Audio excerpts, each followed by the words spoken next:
Chapter 503. Yi saw that Jiang Zhao's face was covered in blood from her touch. She didn't know that her face was also covered in blood when she wiped her tears, so she made fun of Jiang Zhao's ugly appearance. So ugly, so pathetic, so disgusting. Look at you, you bad guy. All bad guys don't have a good ending like you. You made such a big fuss over a nosebleed. Jiang Zhao didn't care. He hugged Yi and rubbed the blood on his face on her neck.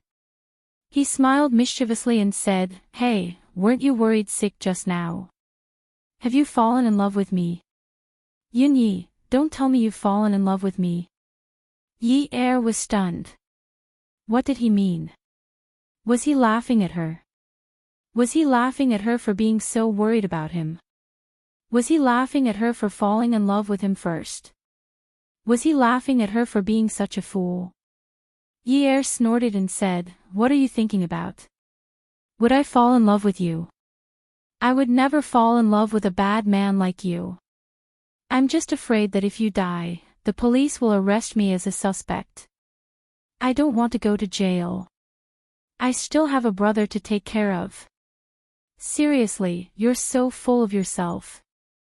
Jiang Zhao's expression turned cold, but it instantly swept away his gloomy and unhappy expression.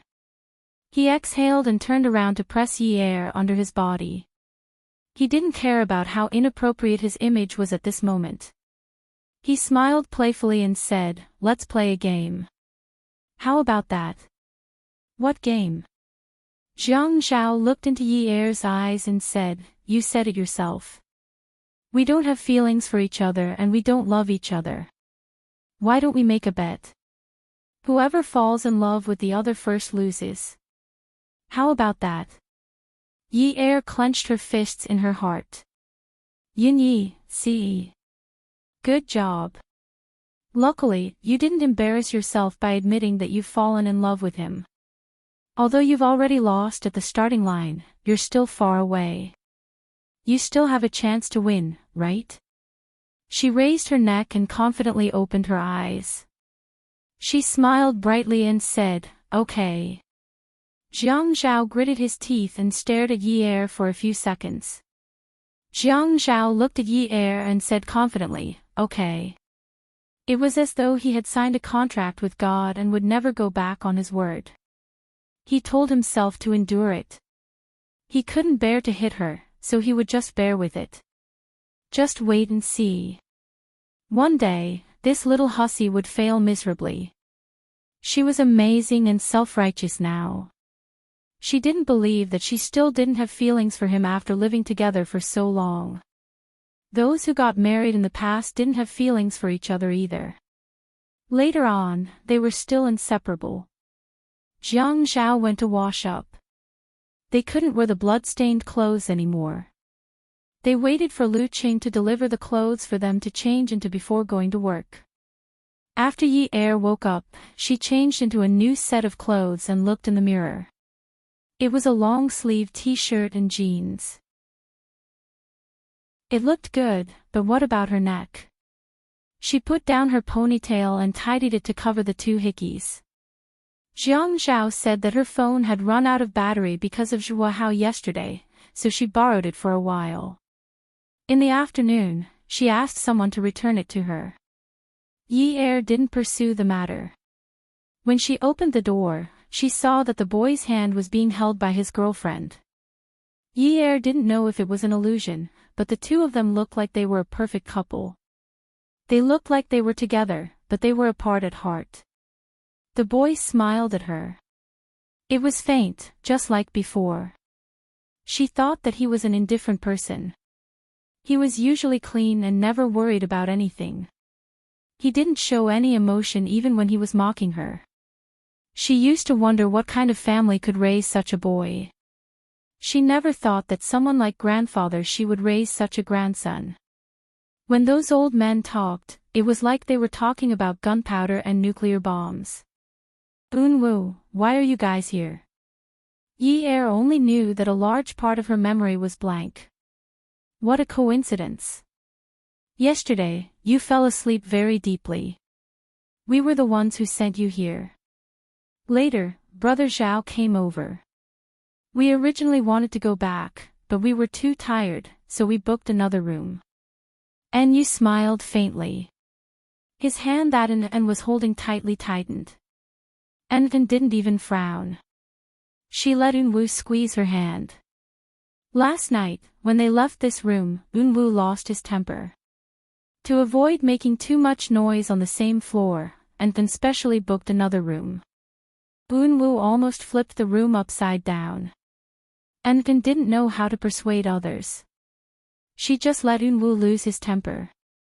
An only thought that if it weren't for the cars of soldiers that came last night, Yunyi would have been young master's woman. Luckily, he stuck some of the concentrated peppermint liquid into Yunye's nose. Otherwise, if Jiang Zhao couldn't wake Yunyi up, who knew how big of a fuss this would have been. So that's how it is. Yi felt that she was too stupid. She actually thought that Jiang Zhao brought her out to play. That man didn't know anything about flirting. He only knew how to be coquettish. How could he know anything about flirting? That's right. Unwoo said again, Yi are you hungry? Let's go have breakfast together. Unwoo asked Yi to sit down while he went to get the food for her. The breakfast in the 5-star hotel was buffet. And then casually took some sandwiches and milk and sat down to eat quietly. She still looked a little shy and didn't talk much. Yi didn't seem to be able to find common topics with An, so she pretended to be curious and looked around. Seeing Unwoo holding a tray and waiting in line in front of the Chinese dishes, he wasn't anxious at all. He didn't have the airs of a rich young master.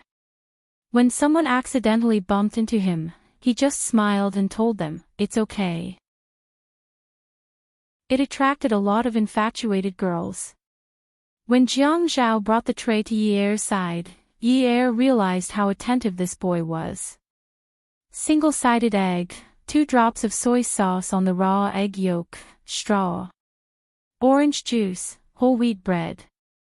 Yi's breakfast was like this most of the time. He placed Yi's portion in front of her. That's right, right? I remember you telling me that it's simple and nutritious. Yi took the straw and stirred the egg yolk, mixing the soy sauce and raw egg yolk together. She wrinkled her nose and said, what's wrong with your brain? You can't remember my name, but you remember these things. I didn't say that I didn't remember. You're blocking my way with your words. You're saying that I remember. Even if I don't remember anyone, it's impossible for me to not remember you. After all, customers like you who don't know how to appreciate food are rare. Ha! Yi sucked the egg yolk clean and then used her chopsticks to split the egg white into 2 pieces. She stacked them and put them into her mouth piece by piece. She closed her mouth and chewed contentedly. Unwoo looked at the way she ate and said, I remember you saying that you don't change much at breakfast. I thought you were just lazy, but it turns out that you can eat so contentedly. Yi took a sip of the orange juice and gently wiped the corners of her mouth with a napkin. She nodded and said, yes, I'm like this with everything. Once I've chosen the right food, it's hard to dislike it. Unless it's like a chicken who has bird flu, a pig who has disease number 5, or a cow who has mad cow disease, I usually won't change the food I'm used to. Especially for things like breakfast, it's very difficult to choose something simple and nutritious. Yunwoo's face stiffened. She was like this with everything. She was like this with food and she was like this with people. She had chosen Jiang Zhao, but was being forced to choose him also a choice. Unwoo was not in the mood to eat. His gaze was fixed on Yi's every move. He cut up the bacon and sandwiches on the plate messily and asked, Yi, are you happy after you got married? Yi almost choked. She found it a little funny. After she got married, no one had asked her if she was happy. Zheng Ling didn't ask, Xia Qian didn't ask, and the insensitive Qiu Xiaoye never asked either. But Unwoo actually asked her if she was happy. She nodded. Her eyes shone brightly. Jiang Zhao is a good man. I'm very happy. Unwu lowered his head and held his knife and fork tightly. He simply cut up the food on the plate and completely lost his appetizing look. Aren't you hungry? Yi Er was puzzled. Unwu said unhappily, I'm full. After breakfast, Yi Er suggested going to Yunwa's place to get the painting back. Unwu agreed. When they arrived at the Shi family's villa, Yi Er sat downstairs and waited for Unwu. She only stood up when she saw Unwu come down with a rectangular board in a cloth bag. It was probably a framed painting. When Unwu passed it to her, he said disdainfully, it really takes up a lot of space. I've been wanting you to take it back for a long time. I'm sorry, the money, Unwu snorted. How dare you talk about money? Yi Er shut her mouth. He was a rich young master. He didn't lack money. Sigh, was she being too calculative? She wanted to take a look at the painting, so she took it from Yunwa's hands. When she bent down to open the cloth bag, her hair flew over her face. She reached out to brush it back in disgust.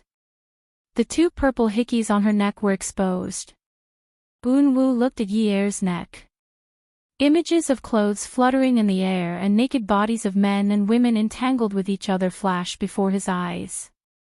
Those images were really torturous. She said Jiang Zhao was a good man. She said she was happy. How could she be so happy? She was happy alone. Yunwa's clear eyes suddenly darkened. His hand reached out to Yi Er's neck, but and stopped him in midair. Unwu, you're afraid that sister-in-law can't handle the animation. Let Ague help. You didn't rest well last night, so don't do it. Unwu turned around, his back facing Yi Er. He looked at An's expression, which was changing unpredictably. Yi Er glanced at the painting in the cloth bag. When she heard An's words, she looked up at the two of them and smiled. It's so light. I don't need anyone to help me. I'll go back first. Unwu knew that he couldn't make Yi Er stay. He had to arrange for a car to send Yi Er back. Yi Er didn't want to. It wasn't because she felt inferior living in that kind of place. If she hadn't been with Jiang Zhao, it would have been fine. But now that she was with him, if she was still living in such an old neighborhood, wouldn't her relatives and friends say that Jiang Zhao was like that? Men were always prideful. This was what her mother-in-law had said. Her place was too shabby. If others were to talk about it, Jiang Zhao would be the one to lose face. Yi Er took the painting back to her place. Jiang Zhao had said in the morning that he would send someone to tidy up the new house and pick up her father in the afternoon. She actually couldn't get excited. Logically speaking, at a time like this, she should be so excited that she would cry. But she didn't. She couldn't figure out why she couldn't cry. She still couldn't believe that Jiang Zhao could get her father out so quickly. But she accepted it with a clear conscience. It was as if he was supposed to do it for her. On a day like this where she shouldn't have known what to do, Yi Er was actually in the mood to tidy up the house, clean up, and pack some clothes. They were moving to a new house. Jiang Zhao was the one who took care of the things over there. She didn't care. She only needed to bring some clothes and daily necessities over. That's right. They were moving to a new house. It was a happy day. When Dad was released, he would have a new house to live in. It was great that the family would be together. There was nothing to cry about. What if Dad asked where Mom had gone? What would she say? That she had run away. Welfare, Shinwu 799. Chapter 504. No, Daddy wouldn't ask. Daddy had only asked once, and she had answered perfunctorily. Daddy was smarter than anyone else, he could feel it. Jiang Zhao called a moving company and arranged for someone to help Yi Er move. He was too busy and could not find the time, not to mention that he had to bring Yi Er with him after work. Although Jiang Zhao had indeed hired some people to clean up the house, Yi Er felt that there were some things that he had to put away himself. Otherwise, he would not be able to find them wherever he put them. Fortunately, there were not many messy things, and it was a well-renovated room. With the help of a few part-time workers, they finished packing up in an hour. 10 NJT. When Yi Er arrived at the changing room, he realized that Jiang Zhao's clothes had already filled up his wardrobe. He moved quickly. With so many here, there shouldn't be much left at Ouyang Yan's place, right? Men rarely had as many clothes as him. He actually liked to dress up, right? Although the style of a man's clothes was like that, he had a complete range of colors. Although there were no overly bright colors, as long as he wore them a little brighter, they would be very attractive. The bed was already made and the bedroom door was closed. When Yi Er was looking at the painting, he encountered a problem. What should he do with this nude painting? He couldn't hang it up like a wedding photo, but if he put it away, where would he put it without being discovered by others? He placed the painting on the bed and looked at it carefully. After being framed, it looked high-end. He hoped that this figure would never go out of shape. Yi Er was a little tired. Who asked that man to be so aroused last night and insisted on going all out? She was exhausted. He laid on the bed and wanted to sleep. He turned his head and thought that it was still early. He decided to sleep for half an hour. Jiang Zhao had asked Lu Qing before, and Yi Er had already moved to the 9th mansion.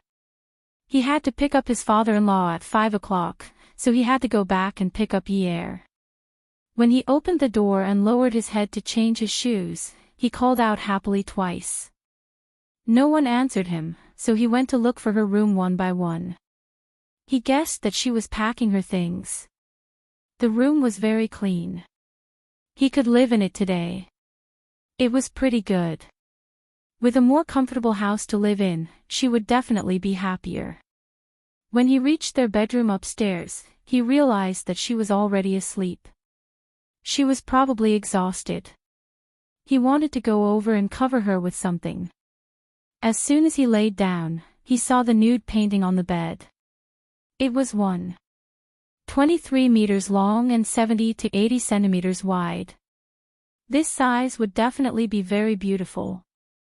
Looking at the woman in the painting, her naked body was only covered by a thin layer of gauze. Her elbows were bent, covering her breasts but revealing a little curve. Her graceful figure was bent in an extremely seductive arc. The expression on her face was clear, it was the innocence of a young girl. Her legs were playfully hooked as she shook her feet. Her eyelashes seemed to be dyed with rainbow-colored sunlight. Her whole person seemed to be alive. What a detailed painting. In his impression, such an oil painting shouldn't be so thin. It looked like an art portrait. He looked at it for a while before frowning. He reached out and patted Yi Er's butt. Get up. What? Yi Er turned over, still wanting to sleep. Get up. Jiang Zhao's voice was a little louder. Tell me. What are you doing? When did you draw it? Yi Er sat up and looked at Jiang Zhao, who was looking at the painting. He scratched his head and yawned. In the summer. In the summer. Yeah. Jiang Zhao felt gloomy. In short, he didn't feel too good. In the summer, it was before the wedding. It might have been before they met the beautiful woman again. His heart ached, but he still asked, why did you draw this kind of painting? Yi Er said, what's wrong with this kind of painting? Isn't art good? I want to keep it for myself when I'm young. When I'm older and my figure isn't as good, it won't look good anymore. What's in your head? Jiang Zhao looked at the painting. It was beautiful, but it made him angry. Who drew this for you? Was it a man or a woman? It was fine if it was a woman, but if it was a man, how could she be so naked? The more he thought about it, the more he frowned. But there were many women who knew how to draw now, and many of them were good at it. It wasn't like in the past, when it was mostly men who were good at art. Jiang Zhao comforted himself in this way. Yi Er said casually, "Unwu." Feeling that the atmosphere was a little too quiet, Yi Er looked up at Jiang Zhao seriously. She realized that his eyes were no longer normal. There were many emotions rolling around in his eyes. Yi Er didn't have the ability to read minds, so she suddenly realized that she couldn't understand. But she knew that Jiang Zhao was angry. Unwu. She Unwu. Jiang Zhao had been sitting on the bed. He stretched his long legs and got off the bed. He held the framed nude painting of Yi Er in his hands, lifted it up, and shook it a few times in front of Yi Er. Yi Er was afraid that the edges of the drawing board would hurt herself, so she retreated in fear. Yeah, that's him. Everything around them was so quiet that it was scary. Yi Er could only hear her own heartbeat and Jiang Zhao's heavy breathing. After a while, she heard him snort coldly. You've already known each other to this extent. Yet they were pretending not to know each other. Did they think that he, Jiang Zhao, was an idiot? We've known each other for more than a year. He's drawn for me a few times, but I've always paid him for it. This drawing was done 2 months ago, but when I went to the Shi family to get it today, he wouldn't take the money. Yi Er had been searching for something else to say. She knew that Jiang Zhao was shaking with anger. She didn't think that there was anything wrong with the drawing, but why was Jiang Zhao so angry? Was it just because he knew Unwu? Was it embarrassing that his wife was drawn by his friend? But when she was drawing, she didn't know about this layer of relationship. If she had known, she definitely wouldn't have gone to Unwu. Jiang Zhao closed his eyes and raised his head to let out a long breath. When he looked at Yi Er again, he raised the drawing in his hand and slammed it against the wall. Yi Er cried out in pain, "My drawing!" Suddenly, she jumped off the bed to pick up her drawing. Before she could touch the drawing, she was pulled back onto the bed by Jiang Zhao. Yi Er wanted to get up again, but Jiang Zhao had already pounced on her. He pinned her down, grabbed her hands, and clamped her legs with his legs, not allowing her to move an inch. Yi Er cried out in pain, "Be gentle, it hurts. He drew it for you, and you're so upset." 2 months ago. Jiang Zhao ignored the woman's cries of pain. His free hand pinched her chin and forced her to look at him. "Yun Yi. Do you think I'm a monkey? You were already with me 2 months ago. Wasn't that right? You were already in my bed. You were with me, but you stripped naked in front of another man and let him draw you. He saw you naked, and when he saw you again, he pretended not to remember your name. What's the relationship between the two of you? Tell me clearly." Jiang Zhao felt that the past 2 days had been too much of a shock. Yesterday, he finally felt that the danger had been averted, and today, he was being put on a show again. Her nude drawing had been with Shi Yunwu for 2 months, and Shi Yunwu still had to pretend not to remember her name. If it weren't for Zhuang Yichen's investigation, he would have really thought that Shi Yunwu was such a heartless person. How much did a woman trust a man that she would strip naked in front of him? "Jiang Zhao, you're crazy. I have nothing to do with him. He's been drawing on Wudong Street for more than a year, and I'm his customer. I've bought his paintings, and he's sketched, painted, and even this oil painting for me. We talk occasionally, and that's our relationship." Yi Er's entire body was in pain from Jiang Zhao's pinch, but she still tried her best to explain. She never thought that Jiang Zhao's attitude would change like this after seeing this painting. His eyes were bleeding. If she had to blame someone, she could only blame herself for being unlucky. Unwu and Jiang Zhao's relationship was actually so close. Jiang Zhao, calm down. Wu and I aren't what you think. He only drew for me. There's nothing between us. Don't misunderstand. Yi Er couldn't cry at this time. She was only afraid. She was afraid of Jiang Zhao like this. She was so afraid that she trembled. Jiang Zhao felt like he was going crazy from jealousy and jealousy. Xiun Wu was an artist on Wudong Street.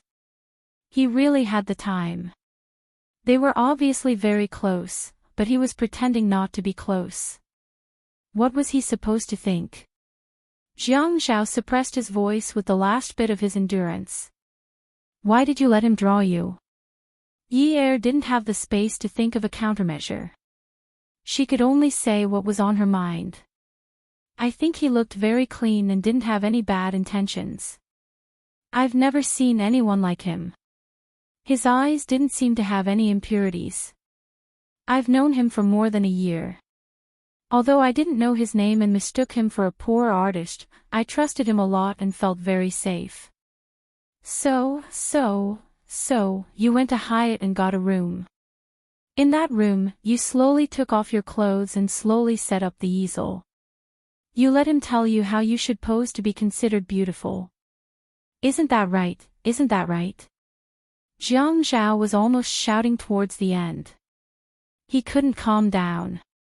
He couldn't use a calm tone to talk to her. There was no way he could communicate with her. The background of the painting was the decoration of the Hyatt they stayed in yesterday. Every hotel had its own style. The bench she was lying on was the decoration style of the Hyatt. It was such a fine painting, but he had been paying attention to the person in the painting. Now that he thought about it, what if he hadn't found her last night? Hyatt was their old haunt.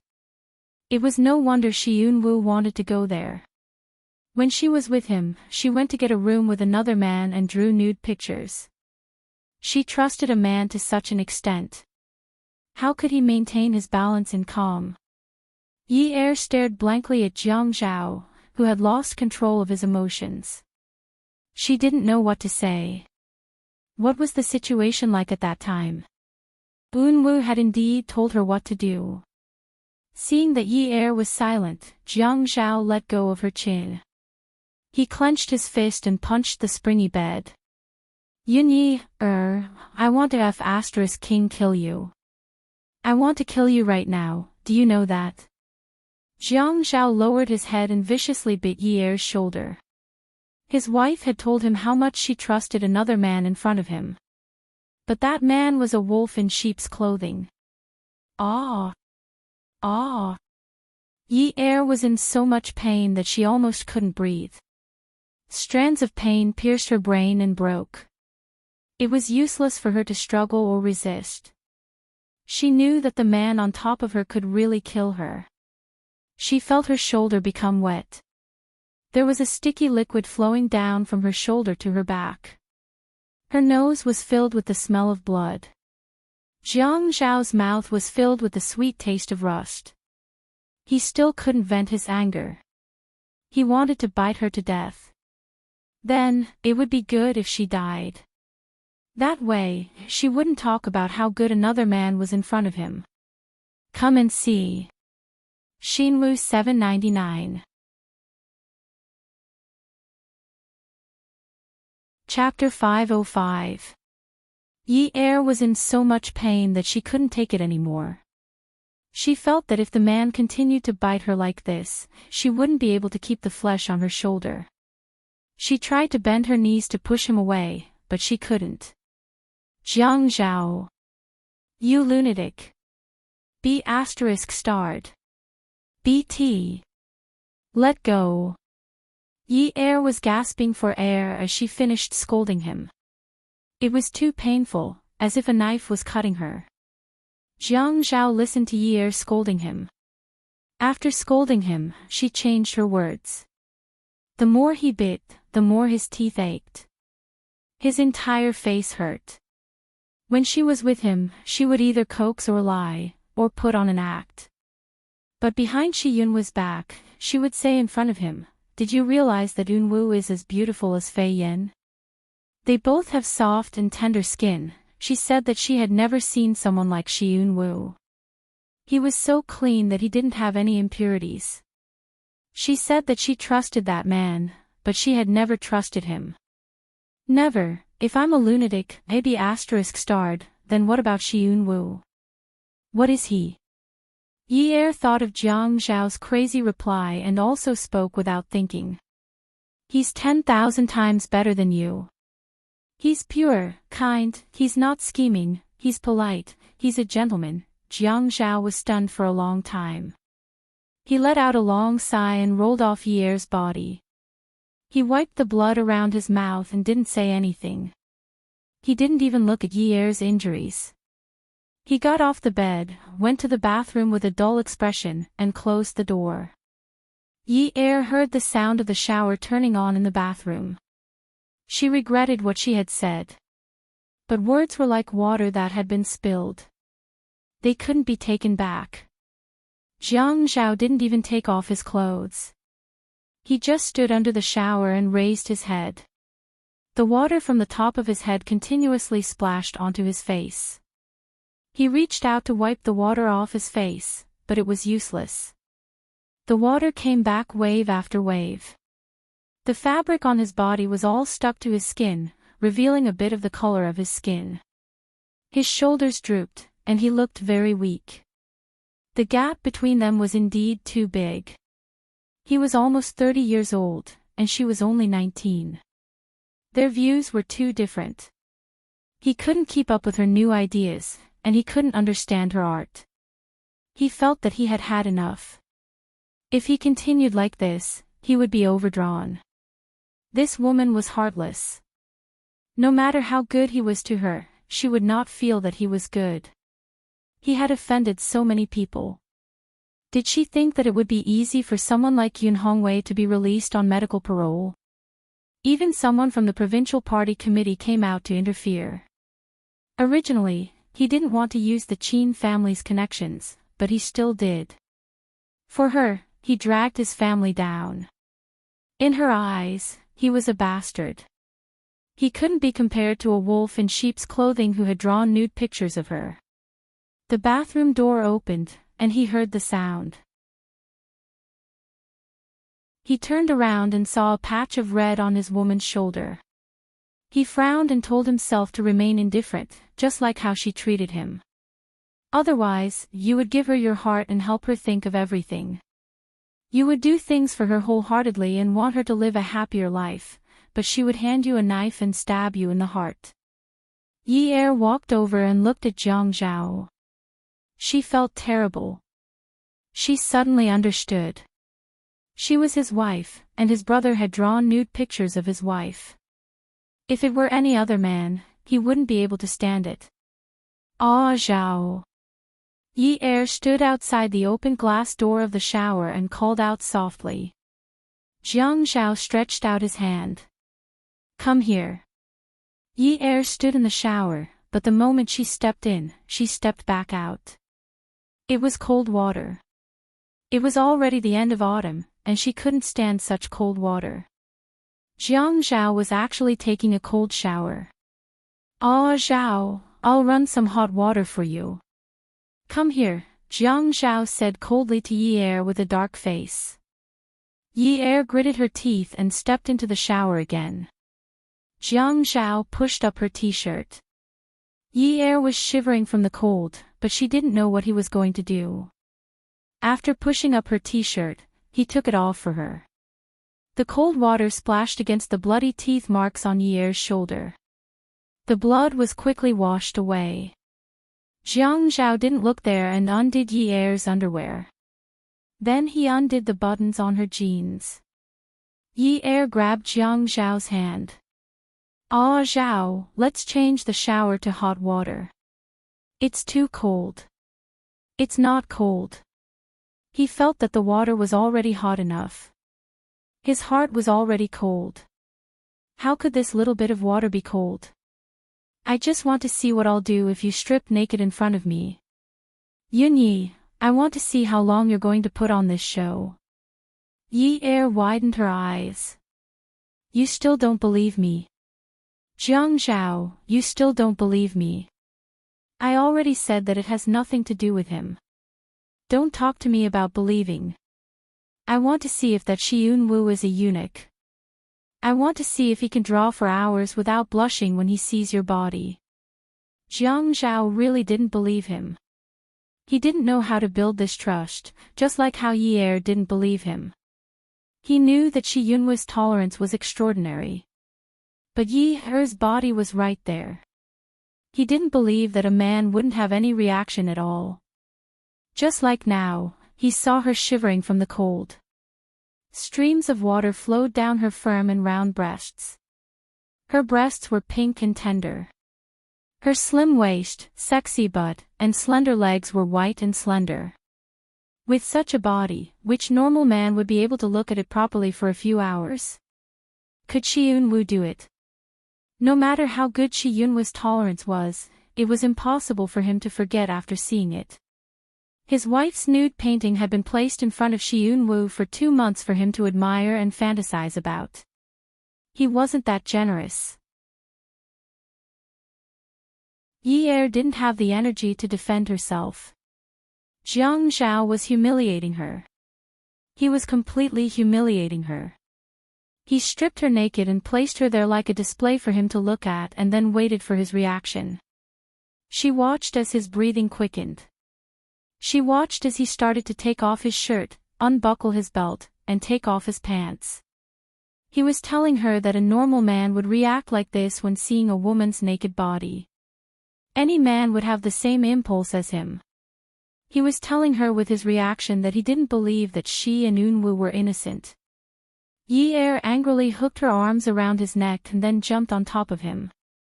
She wrapped her legs around his waist and let the cold water wash over her head. You want me, don't you? Come on. The bone-chilling water, the bone-chilling ceramic wall, and the woman being pressed down on top of it to satisfy the man's vengeful carnal desire. After coming out of the bathroom, Jiang Zhao put on a sleeping robe, picked up the painting on the ground, and walked to the kitchen. Yi Er could only hear the sounds coming from the kitchen. She didn't dare to go over. Jiang Zhao raised the painting and smashed it on the marble workbench. It broke in 2 hits. He then used a small knife to lift the painting off the floor and peel it off. He turned on the gas. With a whoosh, a circle of blue flames jumped up.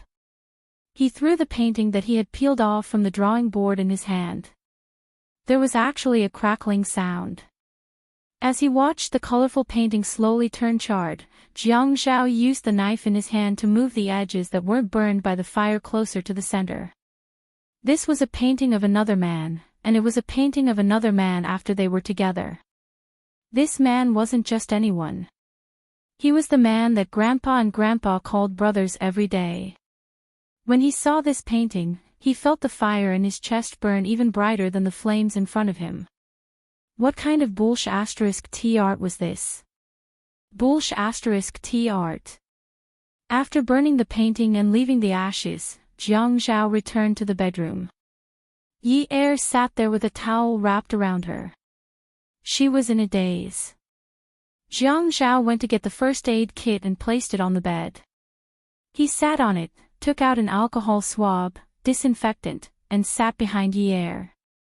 Without saying a word, he helped her clean her wound. Yi Er was in so much pain that she was trembling. Does it hurt? Jiang Zhao asked. Yes. Ouch. It hurts. Remember if it hurts, Jiang Zhao said lightly. Yi Er clenched her fists. I will remember. Don't worry. I won't lose to you. If God gave her another chance, she swore that she wouldn't fall in love with such a man. When he was nice to you, he praised you to the heavens. When he was angry, he used the most intimate way to humiliate you. Jiang Zhao said, yes, I won't either. When he got out of bed, Jiang Zhao added, you'll still be like before. Treat me as someone you have to rely on and someone you have to do your best to please. If you don't suck up to me, your father won't have any hope. Use all your tricks. Don't carry these emotions with you. Otherwise, you'll be in trouble if you fall in love with me, because when that time came, it was very likely that he wouldn't treat her well anymore. She would be very upset. He realized that even so, he didn't want her to be upset when he didn't have her in his heart. Jiang Zhao, wake up. That night, Jiang Zhao only sent someone to send Yi Er to pick up Yun Hongwei. He didn't go himself. He didn't need to go. He hated acting with her. That was her father. She should be filial to him. Who was he? He was her son-in-law in name. He had no place in her heart. He helped Yun Hongwei because of her. Otherwise, why would he help? After picking up Yun Hongwei, Yi Er hugged him tightly and told her father all the hopeful things. She was married and had a new home. She had a big house to live in. Si Jia was going to pick her up on Friday. In the future, they would live together as a family. She was very happy. Jiang Zhao specially arranged for a doctor to examine Yun Hongwei's body. He didn't hurt his internal organs or bones, so he was fine. Yi Er was relieved. He arranged for Yun Hongwei to stay downstairs, next to Si Jia's room. It was already 11 p.m., and Jiang Zhao still hadn't returned.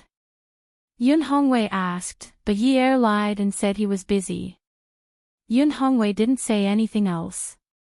He chatted with Yi Er until 1:00 before going to bed. Yi Er went back to her room and called Jiang Zhao. She wanted to ask when he would be back.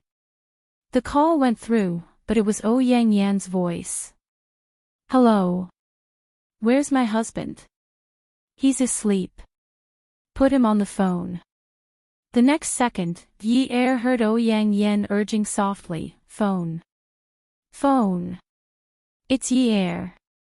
Don't answer it. Jiang Zhao's voice came through. Yi Er sighed. I'll go and pick him up. He doesn't want to see you, Yang Yan said. Yi Er gritted her teeth and hung up. Yang Yan also hung up. She sat on the floor and leisurely reached out to pluck a grape from the fruit bowl on the bedside table. Behind her, a drunk man was sleeping on the bed. She popped the grape into her mouth and chewed slowly. Thinking back to when she met Jiang Zhao at the restaurant today, she couldn't believe that he would be so drunk without a care for his image. Although it was a private room in the restaurant and no one could see them from the outside, what if someone saw them? It really took a lot of effort to get him back. Even the designated driver said he was too drunk. Yi Er. How many times did he say this woman's name? He said she had no conscience. He actually got drunk because of that woman. When did he become so useless? It was 2:00 in the morning. Yi Er couldn't sleep. Beauty novel, Hongcha 866.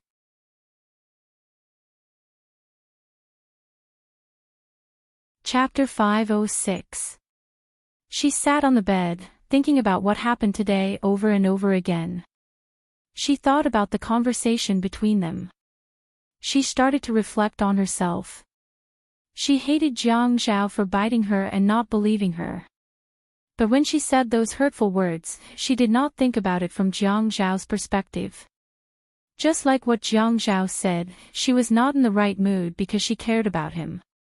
She was especially concerned about whether he cared about her or not.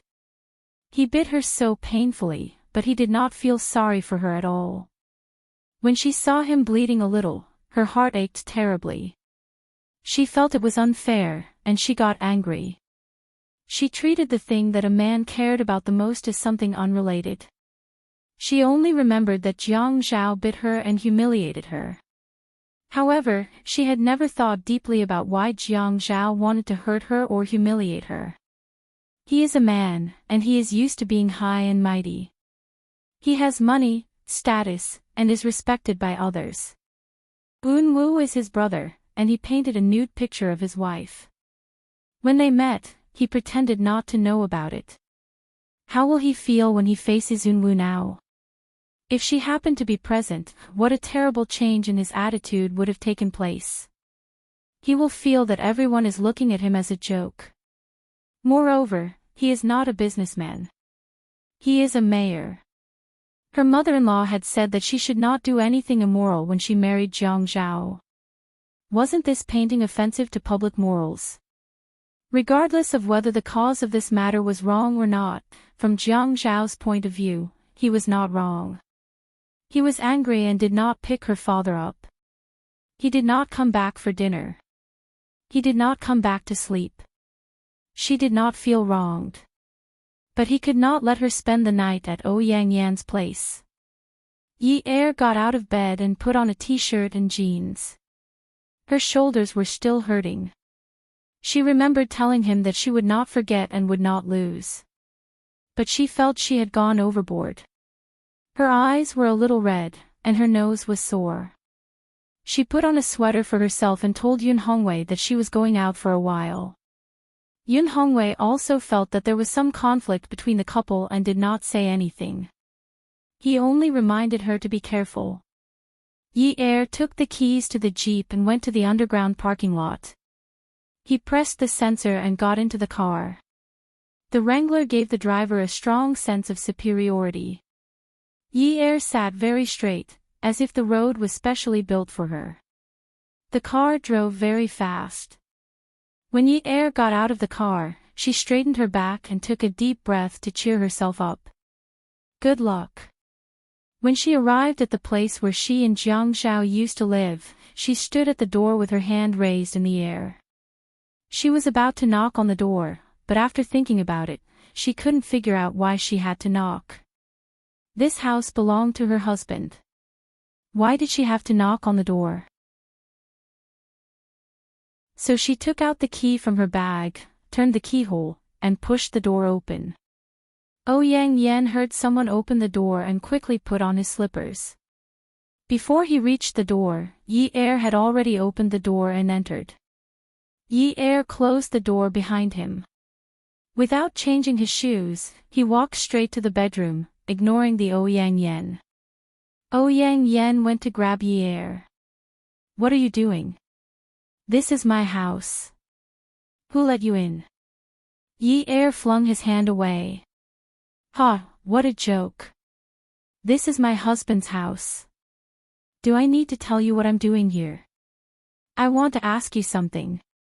Why are you stopping me when you live in our house? Ouyang Yan's face turned red. Since Jiang Zhao was still sleeping in the bedroom, he was afraid that he would hear the commotion outside. He did not dare to argue with Yi Er. He's already asleep. Don't disturb him. Yi Er snorted, glanced at Ouyang Yan, and walked straight to the bedroom.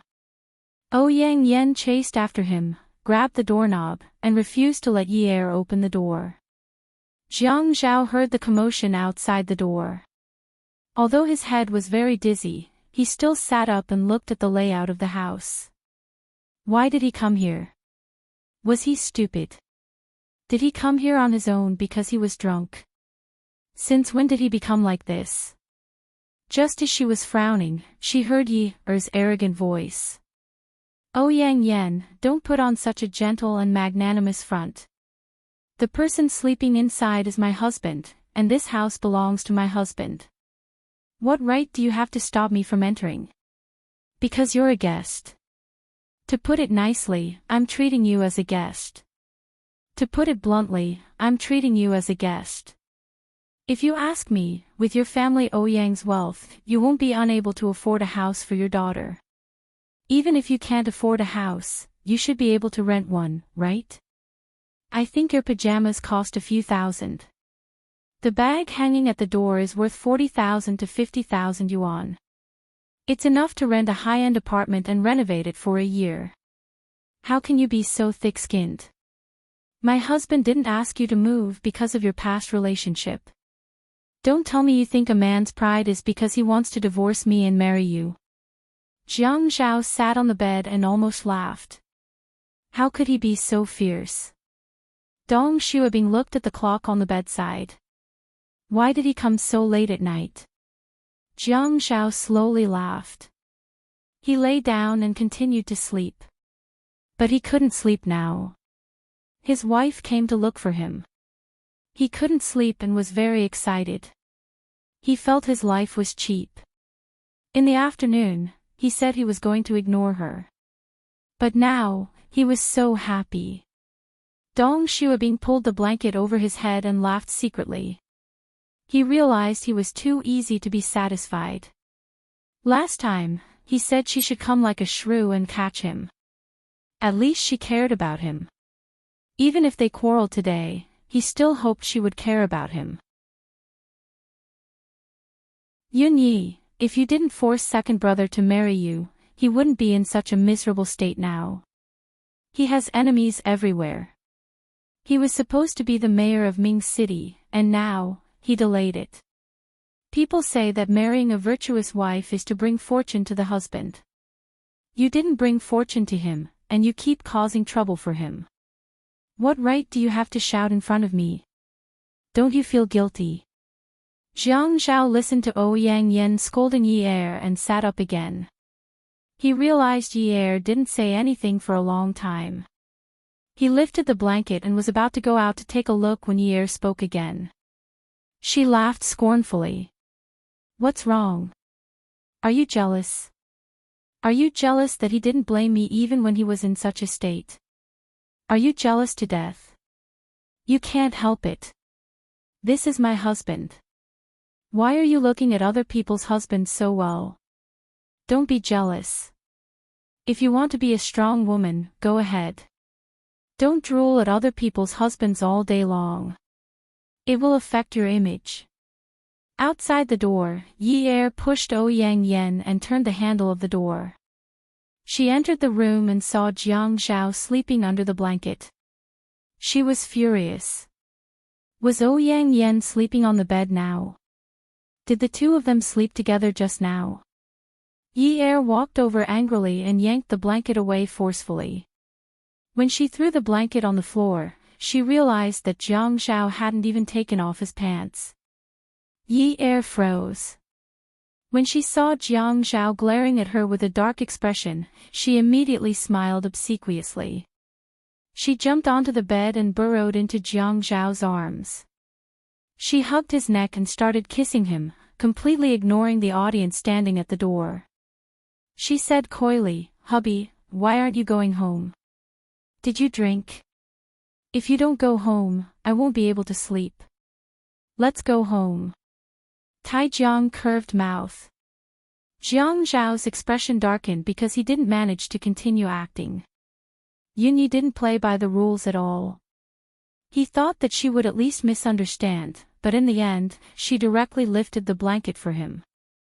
How was he supposed to hide his face? "I'm not going home." Jiang Zhao turned his back to Yi Er and continued to pretend to sleep. Yi Er flipped over Jiang Zhao's body and faced him face to face. Okay. I won't go back. I'll sleep here tonight, okay? Jiang Zhao snorted. No. Stingy, so stingy. A man can't be so stingy. Go and find a generous woman. Yi Er patted her chest righteously. She frowned and said sternly, "How can I do that? I'm a married woman." Ouyang Yen was standing at the door with her internal organs bleeding. These two were actually acting like enemies in front of her. Jiang Zhao was happy, but he didn't show it. He didn't look at Yi Er. Yi Er sat up and pulled the blanket over herself and Jiang Zhao. "Hubby, if you want to sleep here, then we'll sleep here. Anyway, I'll sleep wherever you sleep. Don't even think about getting rid of me." Hubby, I'm going to take off my clothes. I'm really going to take them off. I'm going to sleep. I'm so sleepy. Yi Er kept nagging until Jiang Zhao was so annoyed that he got out of bed. Yi Er followed beside Jiang Zhao. She opened the door for him and helped him get his shoes. When they reached the door, she said, "Hubby, you're drunk. Let me carry you." Pfft. Jiang Zhao really felt that he couldn't be blamed for this. He could only blame his wife for being too skillful. He could now see that the purpose of her visit tonight was to tease him until he lost his self-control. It's okay, it's okay. You don't have to feel sorry for me. I'm very strong and have good stamina. I often carry my brother. He's quite tall. He can carry you on his back. Ouyang Yan despised Yi Er's pug face 10,000 times. She had never seen such a cheap woman. She actually used such a method to please a man. "Er, why don't you stay here tonight? Why don't you sleep here?" When Yi Er heard Ouyang Yan's words, she immediately pulled Jiang Zhao's arms over her shoulders and dragged him away. Jiang Zhao's eyeballs were about to fall out. Was this called being unlucky? Was this called being unlucky? She put his arms over her shoulders. His upper body was in the right position, but what about his lower body? Shouldn't his lower body be in the right position? She should hook her arms around his legs and lift his legs off the ground. His legs were still stumbling as he ran with her. She was running so fast. He was lying on her shoulders, but he was still afraid of stepping on her. He was so much taller than her, so he lost his balance and became a burden. After entering the elevator, Yi Er quickly pressed the button to close the elevator doors. She immediately changed her attitude. "Jiang Zhao, how dare you have an extramarital affair behind your wife's back? You didn't even come home last night. You even spent the night at your mistress's house. Let me tell you, I'm injured today. If not, I will definitely make you kneel on a washboard." Jiang Zhao leaned against the wall of the elevator and rolled his eyes at Yi Er. "There's only a washing machine at home. There's no washboard." Yi Er nodded. "Oh, yes. But there's a CPU at home. I heard that it feels good to kneel on it. Then you will be the one kneeling." "Why?" "Because you did something immoral," Jiang Zhao said coldly. Yi Er was no longer angry. She held Jiang Zhao's arm. "Hubby, I was wrong. There won't be a next time. I promise." Jiang Zhao remembered the last time he caught her at the nightclub. She was also like this. Why did he have no resistance to her? Really, he had no resistance at all. She had done and said so many things that made him vomit blood. As long as she tried to please him, he would not be able to reject her. "Did you just say that you were going to piggyback me?" "Ah. Please," she had said it for the mistress to hear. She wanted to see if Ouyang Yan dared to discuss Jiang Zhao like she did. Did he take it seriously? Attention, Hongcha 866.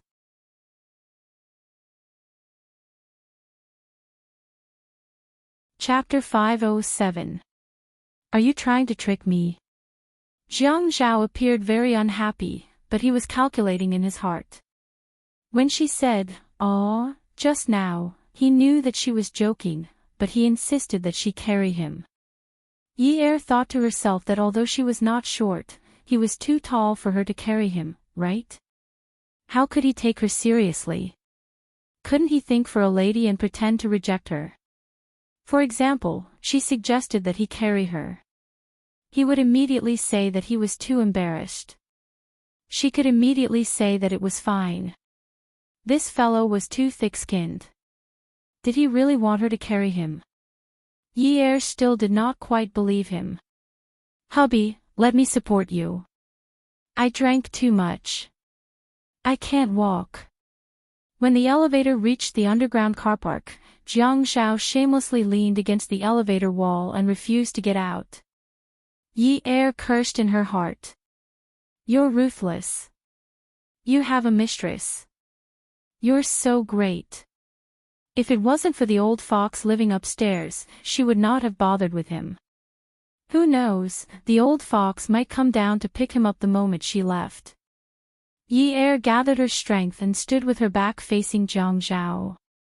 She got into a horse stance and reached out to pat her shoulder.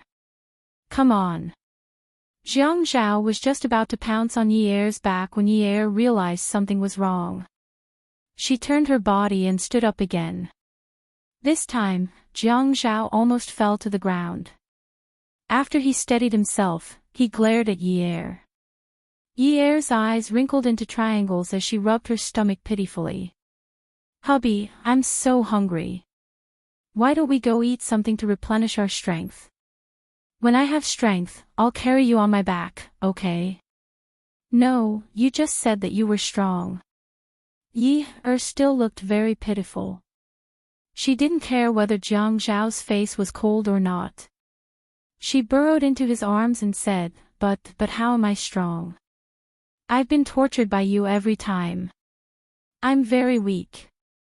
Don't you know? Jiang Zhao couldn't resist Yi Er's coquettish behavior. He always felt that such a tall girl didn't like to act coquettishly.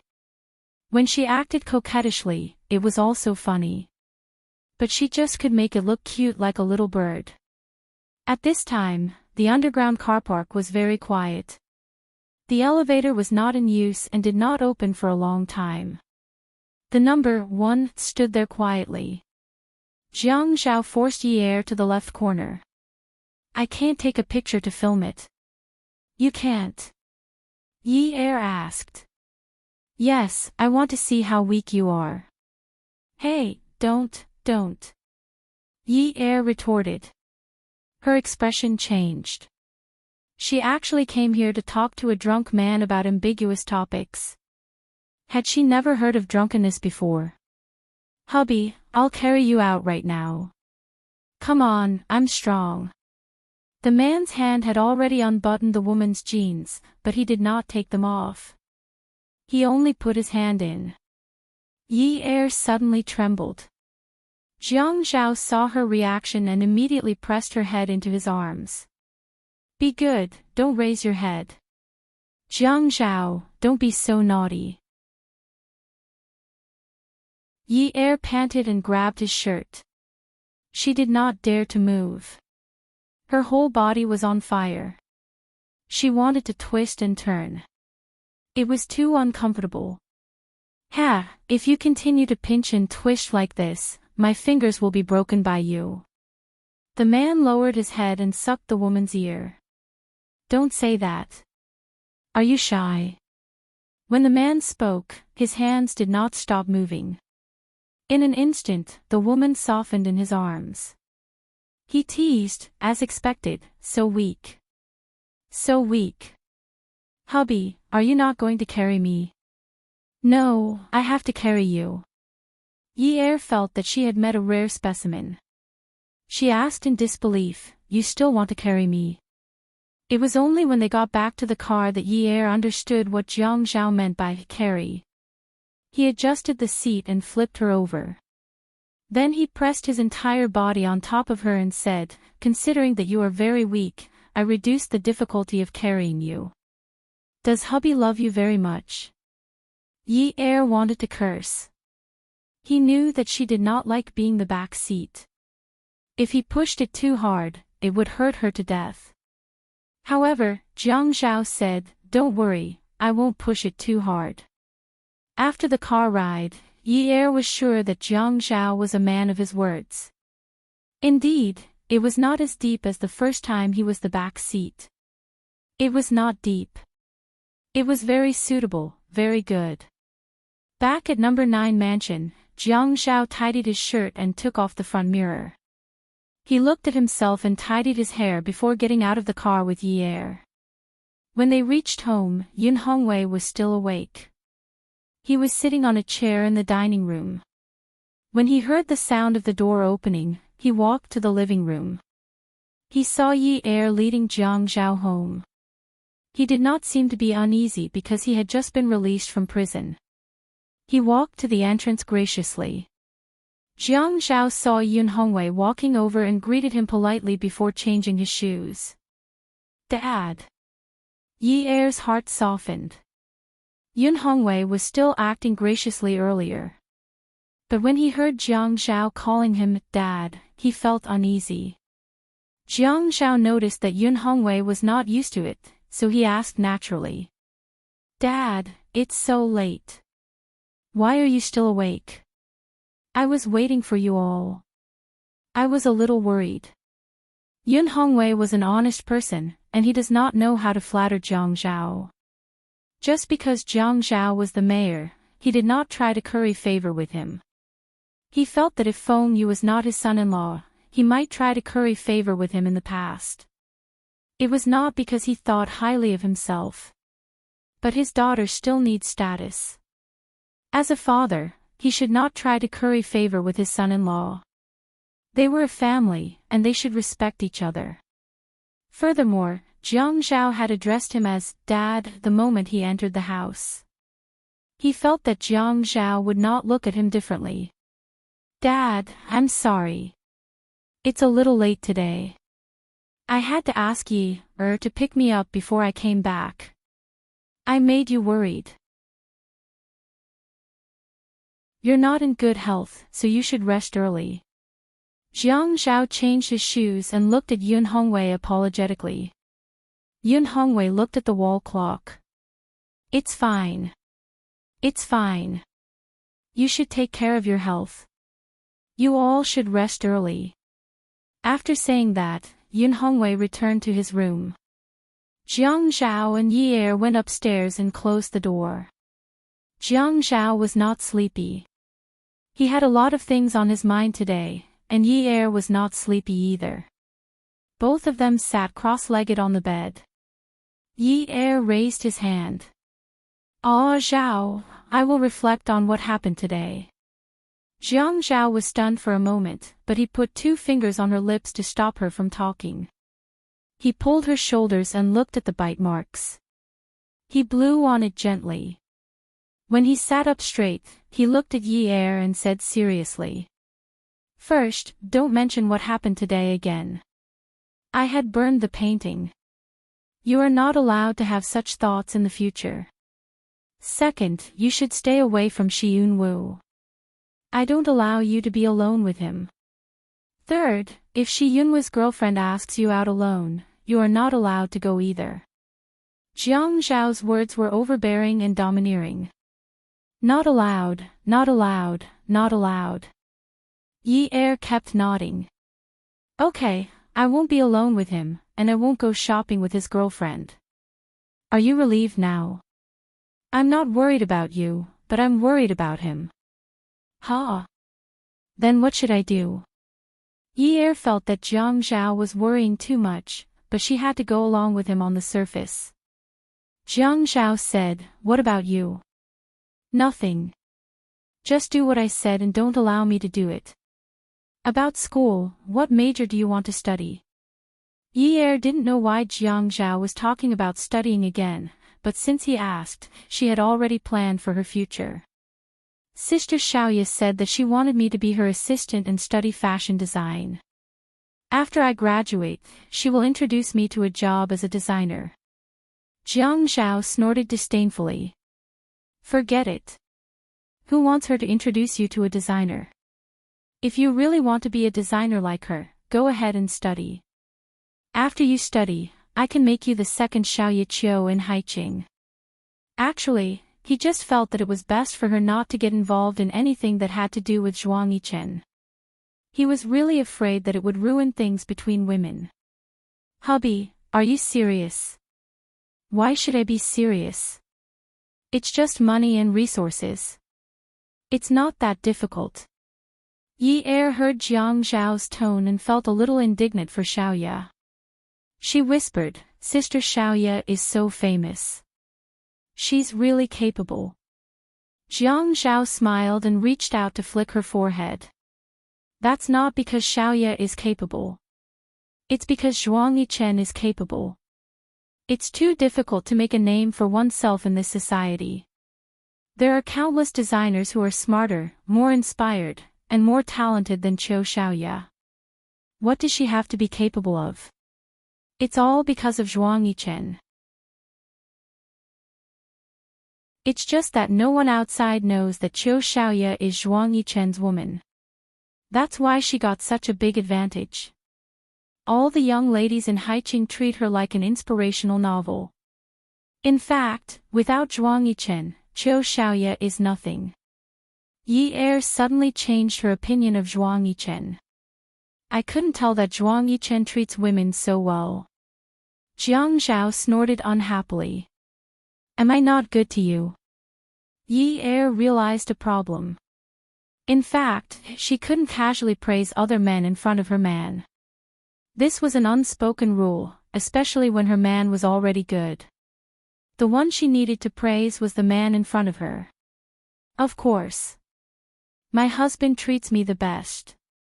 Jiang Zhao raised his eyebrows. It's good that you know. Then tell me, what major do you want to study? Just like what Si Jia said to you the other day, it's scary to be uneducated.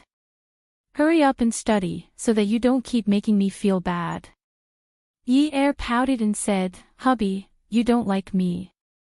Jiang Zhao said bluntly, Yes, I do. The woman's grievance disappeared immediately. She said unhappily, Hubby, can't you be more tactful?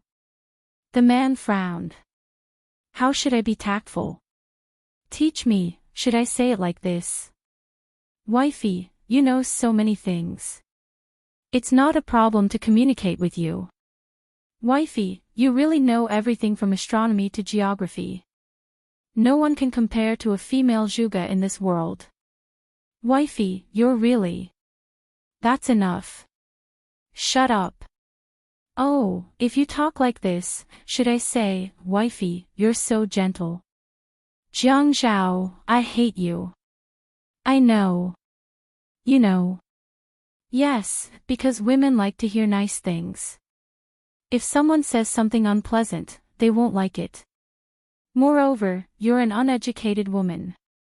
But hubby, a woman's virtue is to be untalented.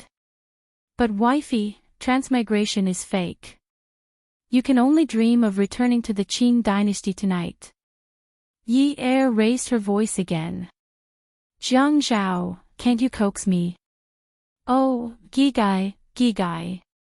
Jiang Zhao reached out and patted Yi Er's back. He imitated the way parents would tease a baby. Is this how I should coax you? Yi Er didn't dare to ask for a better way of coaxing.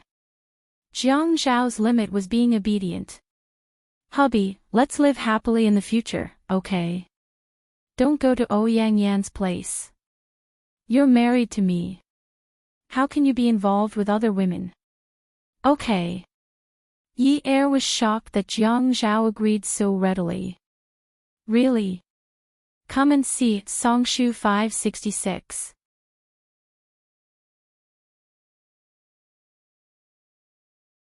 Chapter 508. When did I lie to you? Jiang Zhao felt really sleepy now. He needed a good night's sleep. He stretched his arms and neck before collapsing. Good night, Yin Yi. Good night, Ah Zhao. In the Shi family villa, the light in the art room on the second floor was still on. Shi Jintian had already woken up from his nap. The maid said that the young master was still awake. He was worried, so he went to knock on the door. No one answered, so he pushed the door open and entered. Boon Wu was still painting. Boon Wu, he called softly, afraid that he would scare his grandson. Enyu held a palette and slowly painted. Even when he knew that someone had entered his studio, he didn't have any reaction.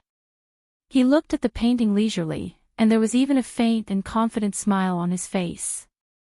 Grandpa, I want to compete with Jiang Zhao. A fair competition. I won't drug Yi Er again. I want to get her through the right way. Don't interfere. Shi Jintian knew that Yunwu didn't care about anything after the heart transplant. If he insisted on it, even 9 bulls wouldn't be able to pull him back. However, he still couldn't believe that a girl could charm Yunwu to this extent. He had met Yi Er that day and she didn't seem to be that close to Yunwu. Yunwu. Yunwu raised his head and sighed. Grandfather, rest early. Don't force me anymore. Unwoo, there are many good girls in the world. Why are you so stubborn about a married woman? They are husband and wife. Why can't you find an innocent girl? Even though Shi Jintian couldn't reprimand Unwoo, his tone was full of reproach. In his mind, even though Unwoo had a heart transplant, it didn't affect anything. Unwoo was outstanding and sensible. He should be worthy of the best girl in the world. Innocent. Unwoo smiled and asked, Grandpa, our family is not innocent at all. Why do we need to ask others to be innocent? What's more, she's just married. I thought about it all night, and this was the best result I could think of. I've thought of worse situations before. Actually, I shouldn't have been so pessimistic. He had indeed thought of a worse outcome. In the past, he thought that she was working in a nightclub. When she said that she was selling her body, he couldn't sleep or eat in peace. Fortunately, he didn't find her in that kind of place, right? This was a kind of fortune for them.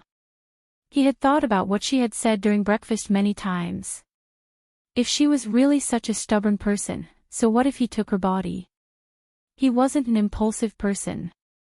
When he faced her, especially when he saw her smile at Jiang Zhao, he felt that he was a little late. But it didn't matter if he was a little late, as long as he caught up with her. Since he had already made up his mind, so be it. He had lived a life of plain water for so many years, so he didn't mind waiting a little longer. If Jiang Zhao really entered her heart, then he would remove Jiang Zhao from her heart completely. Only then would he be the safest. Shi Jintian's chest shook. Unwoo, if you insist on becoming enemies with Jiang Zhao because of a woman, Grandpa can only give up everything in Haiqing and take you away. We'll go abroad. Unwoo lowered his head and continued to paint. He said indifferently, Grandpa, if you want to go abroad, then go. I like being here. Grandpa, I didn't expect that even you don't love me anymore. Jiang Zhao habitually gave Yi Er a morning kiss before he woke up in the morning. He felt at ease. It was as if when he woke up, there was someone by his side whom he could remember. Then he turned his head. The smooth and fair forehead was right there. When he kissed there, it wouldn't be as soft as lips. It wouldn't be like lips, where the moment he kissed her, he would want more. It wouldn't be like lips, where the moment he kissed her, he would think of endless desires. On the forehead, the kiss was like a dragonfly skimming the surface of the water. It meant that this person was by his side, by his pillow. Jiang Zhao sat up. He hesitated for a long time about this morning's morning kiss. He thought about what she said before she went to bed last night. She said, let's live a good life. She had said this more than once. She was clearly so young, full of vitality, and at an eye-catching age. She said, let's live a good life, something that only people who had experienced many years would say. 19 years old. Did she know what it meant to live a good life? Her little tricks were really tacky. In the past, when they met the robbers and saved her, he knew that she had countless tricks up her sleeve. One after another, they were endless. He had never met a girl like her. People said that a great man could bend and stand tall, but he had never met a woman who could bend and stand tall like her. She could change her face in a second. It was even more spring than the weather in spring. Forget it. He only hoped that she could be more obedient. The thoughts of young people nowadays were too avant-garde. He couldn't keep up with them. Yesterday's incident had been caused, and he had taught her a lesson. What else could he do? Could it be that he really couldn't kick it away? His thoughts didn't seem to be so modern. Marriage was a big deal. Divorce was impossible. He wouldn't follow in his parents' footsteps. His child's family must be complete in the future. He was determined not to let his child be upset all day because of his parents. Actually, he should wake her up to drink some water. Her lips were so dry that they were starting to peel. A morning kiss landed on her forehead. However, he didn't move away like before. His lips were on her forehead, and he didn't dare to move. Then, he pressed half of his face against her forehead. The man's handsome eyebrows furrowed. His face left the woman's forehead, and he reached out to touch her forehead. Was it so hot? Yunyi, Yunyi. Jiang Zhao caressed Ye's face and rubbed it. It was very hot. Yi couldn't open her eyes. Her head was hurting terribly. Her eyelashes, which were like small brushes, fluttered gently, revealing a slit before closing again. She only remembered that Jiang Zhao had called her, so she responded with a whimper, Are you feeling uncomfortable? I'll get you some water first. Let's go to the hospital. Jiang Zhao hurriedly got out of bed. There was a thermos flask in the room. He took a cup and poured a cup of water. He tested the temperature of the water, mixed some cold water, and brought it over. He knelt on the bed and helped Ye up. He made her drink water. Drink some water. You have a fever. Drink more water. Hurry, drink water. Let's go to the hospital. Ye was really thirsty. She drank the cup of water in a few mouthfuls. After drinking, she turned her head and fell into Jiang Zhao's arms. She felt much better. Hubby, stop fooling around. Let me sleep for a while. I'm tired. Ye slept soundly. She didn't know how long she had slept. She felt that her left hand was very numb. She couldn't lift it even if she wanted to. Her nose could smell the sensitive disinfectant. She slowly opened her eyes. The room was pink. Although it was pink, Ye knew that this was a hospital. Because of the infusion rack, the call button above the head, and the warm reminder on the opposite wall. It was a picture of a beautiful doctor. She wanted to turn over. Just as she moved, she heard the sound of the man's leather shoes stepping on the floor. She also heard the sound of the stool's feet scraping the floor. He seemed to be in a hurry. Jiang Zhao held Ye's hand and slowly helped her up. He was a little happy but also a little reproachful. Don't use your hand. Be careful that the needle will pierce your blood vessels. You will die on the spot. But your skin is thick, and your blood vessels should be very thick too. I don't think this needle will be difficult for you. Ye looked at her left hand. No wonder it was cold and numb. It turned out that she was receiving an infusion. What did Jiang Zhao say just now? Couldn't this man say something nicer when he cared about others? She was not sick. Why would she be angered by this man's words? Forget it. I won't lower myself to his level. Who asked him to have a mistress? Hubby, why am I hospitalized? Jiang Zhao put a pillow behind Ye's back. He then picked up a neatly folded towel from the bedside table and went to the bathroom. After a while, he came back. The towel was steaming hot. He came over to wrap Ye's fingers and the back of her hand. From time to time, he would rub them for her. Ye felt that her hands were warm and comfortable.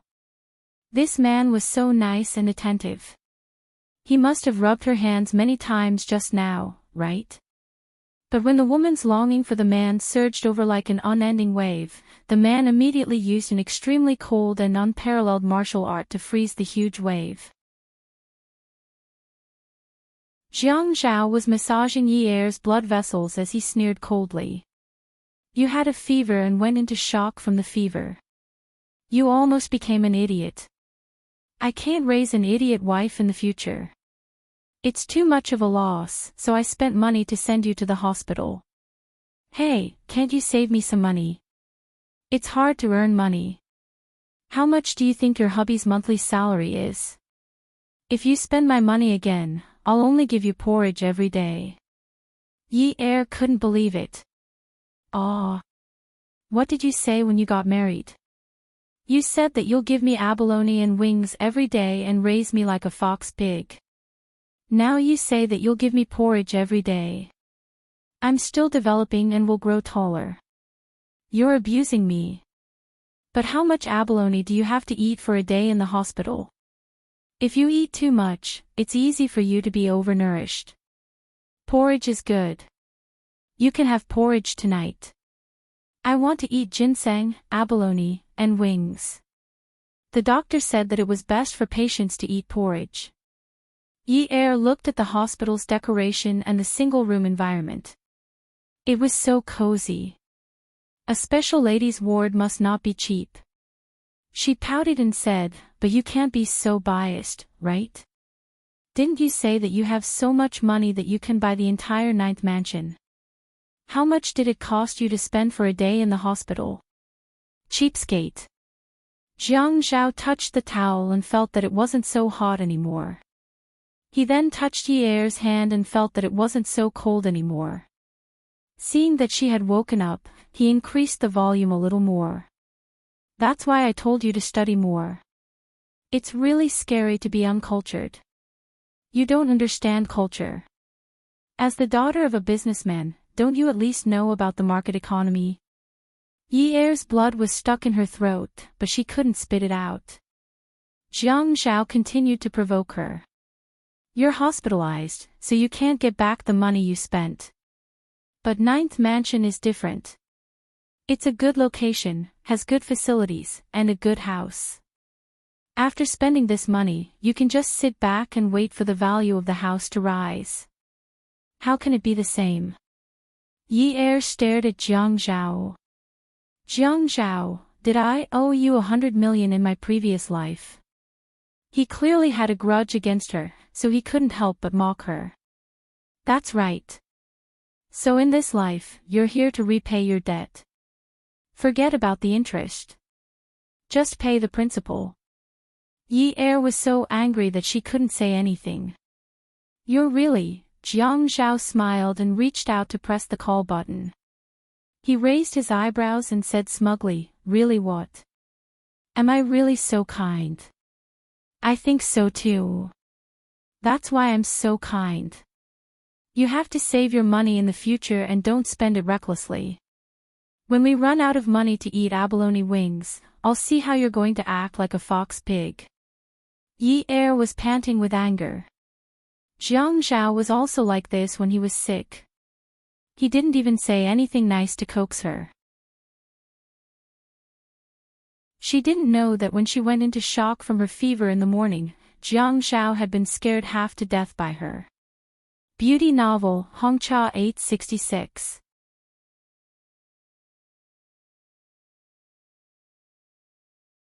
Chapter 509. The city government had a lot of work to do. He had to send the patient to the hospital, go to the office, settle the documents, and then rush back.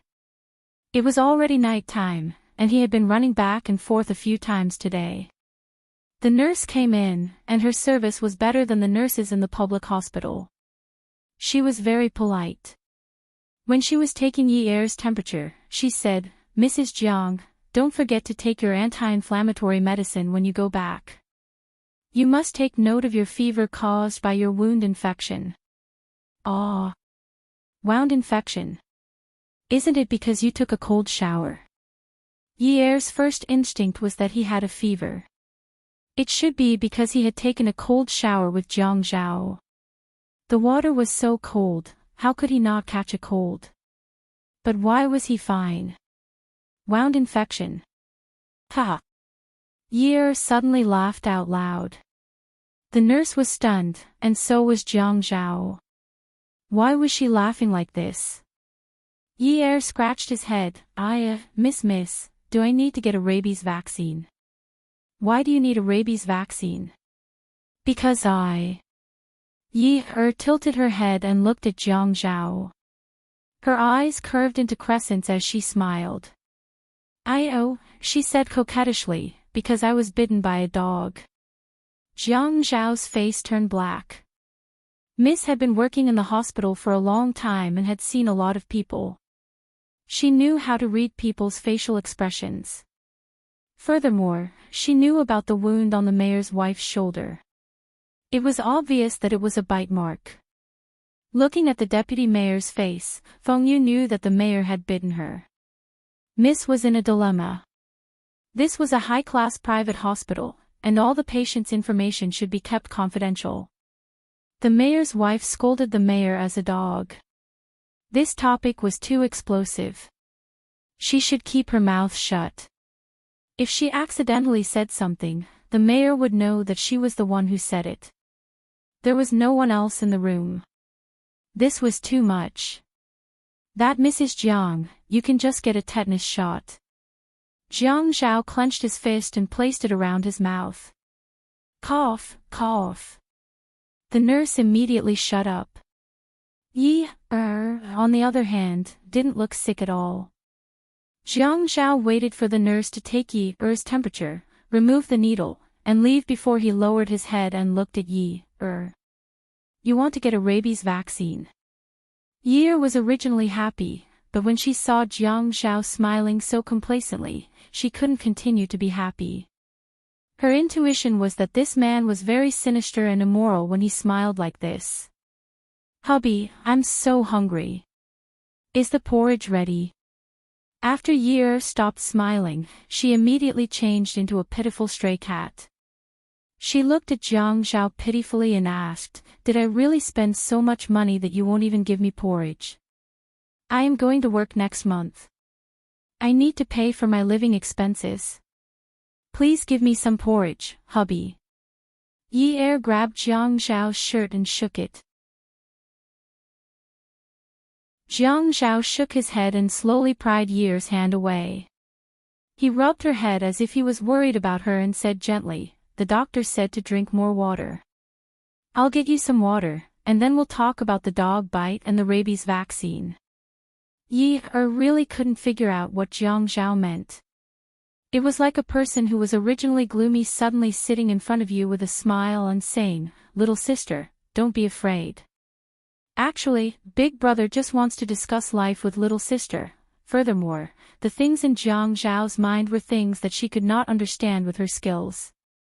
Even if he won by accident, it would be because a random chess player played against a national chess player.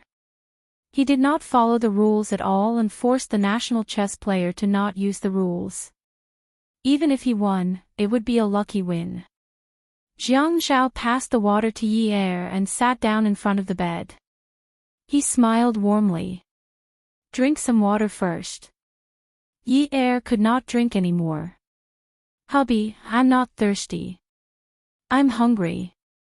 Jiang Zhao passed the cup to Yi-er's mouth and said with a smile, How can you be hungry after receiving the nutrient solution? The nutrient solution is very expensive. It is more expensive than the rabies vaccine. You can't just pretend you didn't lose, right? Yi-er could not take it anymore. She snatched the cup back from Jiang Zhao's hand and slammed it on the bedside table. She lifted the blanket and straddled Jiang Zhao. She hugged his neck. Hubby, was I bitten by a dog? I was talking nonsense. I shouldn't have lied. Liars are not good children. Jiang Zhao said, Then tell me, how did the wound on your shoulder come about? Yi-er said softly, Hubby punished me. Why did you punish me? Because I did something wrong. I made a mistake and tarnished my reputation, so I received the punishment I deserved. Then how do you plan to change your ways? From now on, I will follow hubby's lead. I will never disobey hubby's orders again. I swear. Yi-er said and raised 3 fingers to her ear. Jiang Zhao looked at Yi-er with disdain. Could she say something new? How many times had she said something like this? Which time did she not turn a deaf ear to his words? Come on, you swear. The Jade Emperor, the Heavenly Queen Mother, the King of Hell, and even Jesus have blacklisted you. You have no credibility at all. Who are you swearing to keep an eye on you? I'll send it to my high and mighty lord hubby. Jiang Zhao laughed. Ha, good.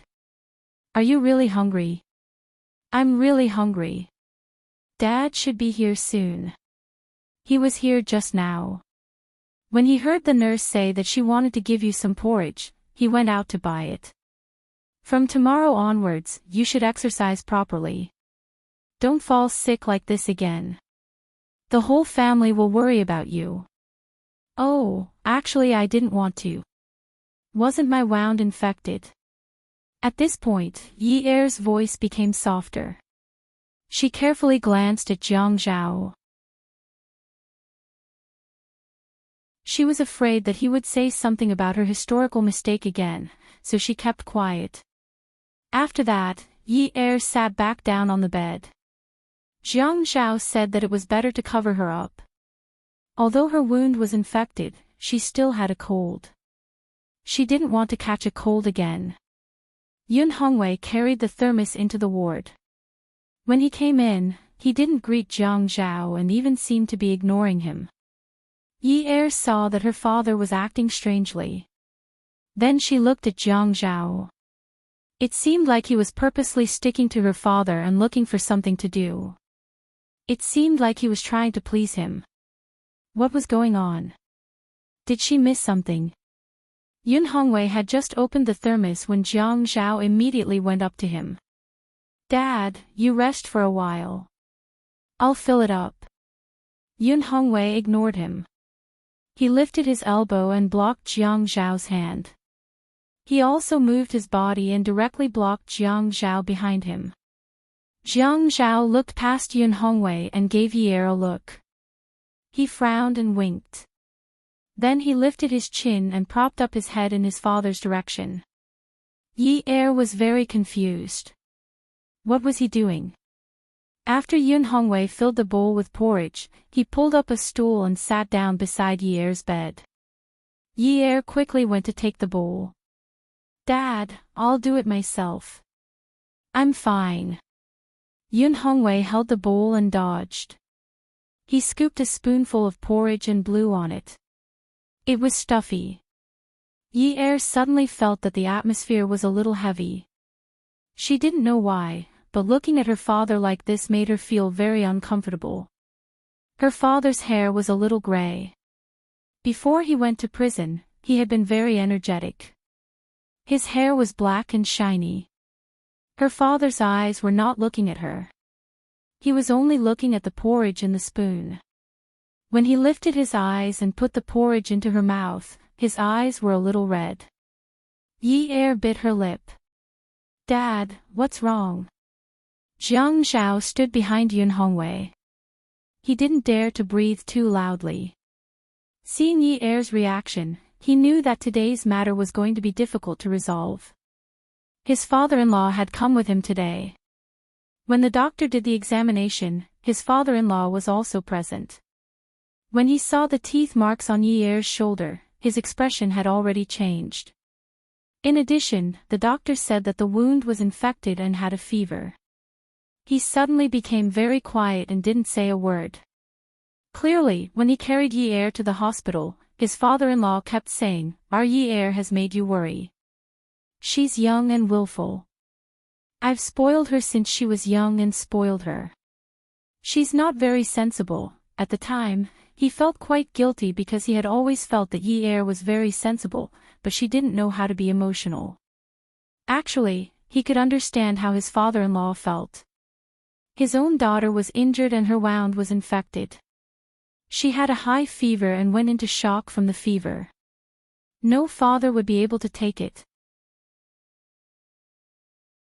Just as he was reflecting, Yun Hongwei turned around and looked at Jiang Zhao. Jiang Zhao, I have something to say to Yi Er. Jiang Zhao was a little nervous, but he understood that Yun Hongwei was asking him to leave. He was definitely going to say something that he couldn't listen to. Hence, he consciously left the room. When Yun Hongwei saw Jiang Zhao leave, the bowl in his hand began to tremble. He stopped feeding Yi Er and placed the bowl on the bedside table. He stood up and sat on the edge of the bed. He reached out to touch Yi Er's shoulder, but just as he was about to touch it, he paused. His eyes grew redder and redder. When he spoke, he was choked with sobs. "Yi-er, do you feel wronged because of Dad?" "Dad, I'm not." "What are you thinking about?" Yi-er grabbed Yun Hongwei's hand in a panic. "Dad, what's wrong?" "He bit you, didn't he?" Yun Hongwei looked at Yi-er's shoulder. "When Dad wasn't around, were you bullied?" No matter how much Yi-er wanted to cry, she didn't dare to. She forced herself to hold back her tears. This was her ability. "Dad, no one bullied me. Jiang Zhao is very good to me. It's true. Don't lie to Dad. Dad isn't blind. He bit you. If Dad found out that you had to be like this when he came out, Dad would rather stay in there for the rest of his life." Yun Hongwei looked at Yi-er and felt bad. His daughter was only 19 years old. It wasn't as if he didn't know that she had been running around because of him. She had just been married, but her husband had bitten her until she had a high fever and was still unconscious. He thought of something more serious and asked anxiously, "When Dad wasn't around, did he hit you?" Yi-er was shocked. Jiang Zhao had hit her before, but that was because he wanted to snatch her life from Zhuang Yichen. Why would Dad think that? "Yi-er, did he hit you?" Yun Hongwei's voice rose a few notches. He squeezed Yi-er's shoulders a little harder. "Dad just wants you and Sijie to live a safe and happy life. If you live like this, Dad won't do it outside. Yi-er, you're still young. Get a divorce." Just as Yun Hongwei finished speaking, the door opened again. Jiang Zhao strode into the room. His hands were still clenched at his sides. His brows were tightly knitted together. He looked at Yun Hongwei and called out in a low voice, "Dad." When Jiang Zhao saw Yun Hongwei tilt his head to look at him, he wanted to relax his brows, but he couldn't. He wanted to explain, but now that he was in front of a father, no matter what he said, he would be in the wrong. Because of all the mistakes he had made, in the end, he had hurt the daughter of a gray-haired man. Especially when he saw Yun Hongwei's red eyes that were about to explode in anger, Jiang Zhao could only call out again, "Dad." Yun Hongwei didn't say anything. He didn't want to respond. He really didn't want to. He could endure anything in prison. There were many ways to force him to confess. He could endure it, but his children were his flesh and blood. Welfare, Xinwu 799.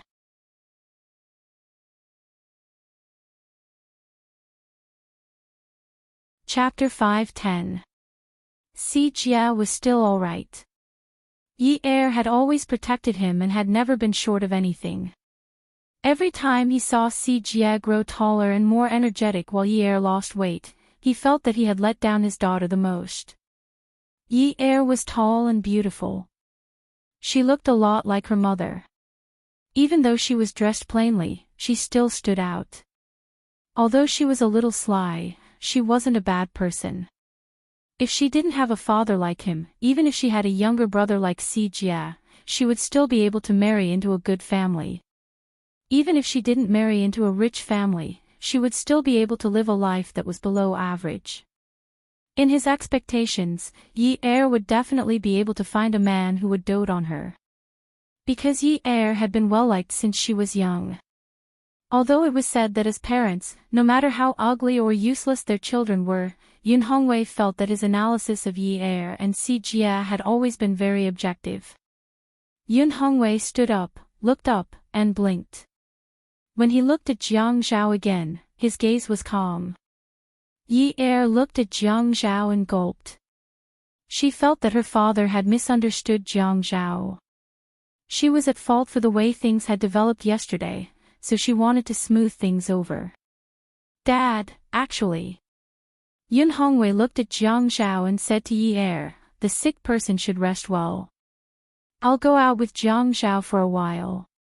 Yi-er hurriedly explained, "Dad, it's my fault. Jiang Zhao didn't do it on purpose. Yun Hongwei simply couldn't listen to Yi Er's explanation. In his heart, he had already determined that Yi Er was compromising in front of Jiang Zhao for his sake. His ears seemed to be blocked by sound as he walked past Jiang Zhao and walked out.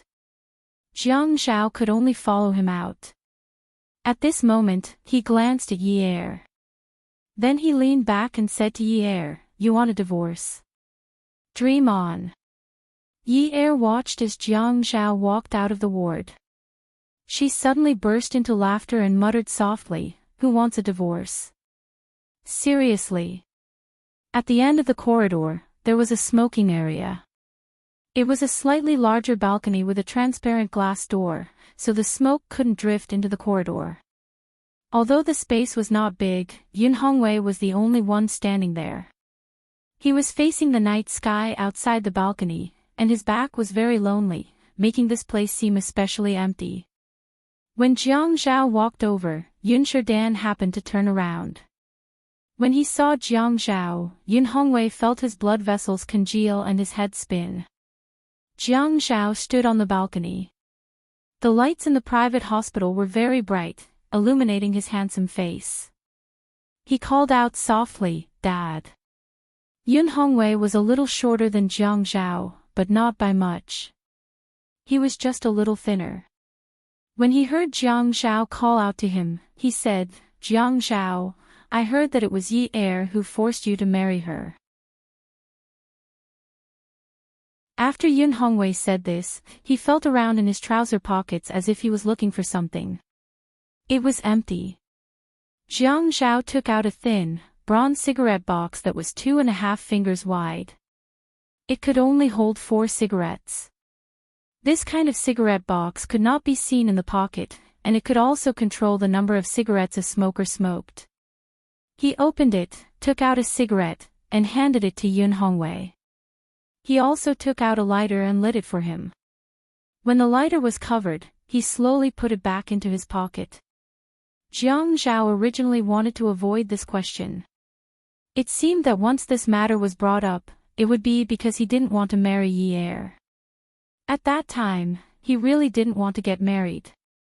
No matter who it was, with the way they were dating, it was impossible for them to have the thought of getting married. It was only when they were riding a tiger that he realized that getting married was also possible. At that time, he had no other choice. Firstly, his father was about to come over and explain to the media. As long as he explained, Yi Er's reputation would be ruined forever. Secondly, it would affect his political image. Needless to say, even the Jiang and Qin families knew about this. How could he not know? Thirdly, and most importantly, he felt that only he could protect her.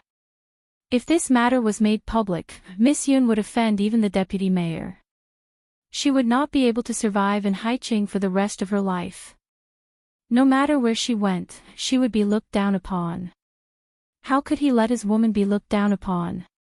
"Dad, the marriage was indeed rushed. But when we were doing it, we didn't want Yi Er to suffer." Yun Hongwei took a puff of his cigarette and exhaled the smoke outside the balcony. He held the cigarette between his fingers and let it hang by his side. Although he had been through a lot, he still looked kind. He did not have the unscrupulous look of a businessman. He sighed and said, "I know. What I mean is that Yi Er forced you to do this, right? I also know that you are not willing to do this. I know Yi Er. She is the eldest in the family. She is already 10 years old. That's why we have Si Jia." Yun Hongwei did not smoke. He sighed softly and said slowly, "Si Jia was born too late. She is the only one in the family. She has been a bully since she was young. She has a bad temper. That is because the whole family has spoiled her. After all, our family is not like other rich families who have many children. It is fate that we have children." Jiang Zhao saw that Yun Hongwei's brows were somewhat solemn, and he really didn't dare to interrupt and explain anything. This was the respect that should be given to people. He was anxious. Although Yun Hongwei had been in prison for a long time and suffered a lot of torture, he was, after all, a self-made man. The tenacity in his bones couldn't be seen from his appearance. He could almost imagine what Yun Hongwei would say, but he couldn't interrupt. Yun Hongwei reached out and pressed his temples. The white ash on the cigarette was a little long. It bent down slightly and broke off. It drifted to the ground and scattered into powder. Actually, she's overbearing, cunning, and always causes trouble. I've thought of ways to prevent all these. I just wanted to make her look more like a rich young lady. Those rich young ladies are all very dignified, but she doesn't look like one all day long. I was also very anxious, so I asked a teacher to teach her how to play the zither and learn calligraphy. I wanted to cultivate her temperament and train her patience. Yun Hongwei suddenly smiled, shook his head, and continued helplessly, but there was no way at all. She still likes to dance the national ballroom dance, what tap dance, what Latin dance, whatever she can jump as high as she can. Sigh, a kind father leads to a failure of a son. I was soft-hearted at that time and didn't properly suppress her, which caused her to become like this. She dares to force and provoke anyone. Yun Hongwei was very upset as he spoke. His daughter was like that in the past, but now that she was married, she seemed to have changed. She always looked at the treasure in his hands trying to please another man and was even bullied. Other than feeling upset, he only felt hatred. He hated himself for being useless. He caused such a big trouble and implicated his children. Jiang Zhao breathed out. Dad, Yi Er is very good. It was my fault yesterday. Actually, Jiang Zhao was really unwilling to talk about the new drawing, including the fact that this person was Yi Er's father. We were just fooling around yesterday. I didn't know what was important. Yun Hongwei raised his hand and waved it. He was very angry in his heart, but he spoke very calmly. Jiang Zhao, you don't have to protect her. As her father, I know best what kind of background she has. She only knows how to harm others. In the past, Min Zikai was bullied by her all the time. He paused for a moment and said, You are the mayor, and your family background is in High City and Jiang District. How many people can compare to you? The Yun family has declined, and I am involved in a lot of things. Our Yi Er is actually not good enough for you. He had only been back for a day, and he saw his daughter's shoulder being bitten like that. The flesh was torn. How much blood did she lose? What if he was not around? Would his daughter be subjected to domestic violence? When he thought of this, his scalp went numb. Although Yi Er was tall, how could she withstand domestic violence? A man who hit a woman was definitely not acceptable. Dad, you are making it sound too serious. Jiang Zhao raised his voice. He had guessed correctly. Yun Hongwei's words were to continue what he said to Yi Er in the ward. This father wanted his daughter to divorce her husband. Although he understood that a father was upset about his daughter's injury, there was a reason for this incident. If he knew that Yi Er would get a fever because of her wound and burn like that, he would rather bite himself than bite her. He was impulsive at that time, but what was the point of pursuing the reason for yesterday's incident? It seemed like they had made up last night and agreed not to pursue the matter of the painting, didn't they? Everything had an end. He couldn't possibly keep staring at that incident, right? If he kept brooding over the past, how was he going to live his life? Who could be innocent? Who had not done anything wrong? Who was born with a good temper and patience? Who was able to tolerate everything? Yun Hongwei looked at Jiang Zhao. He did not say anything, but the hand holding the cigarette had already flattened the long filter.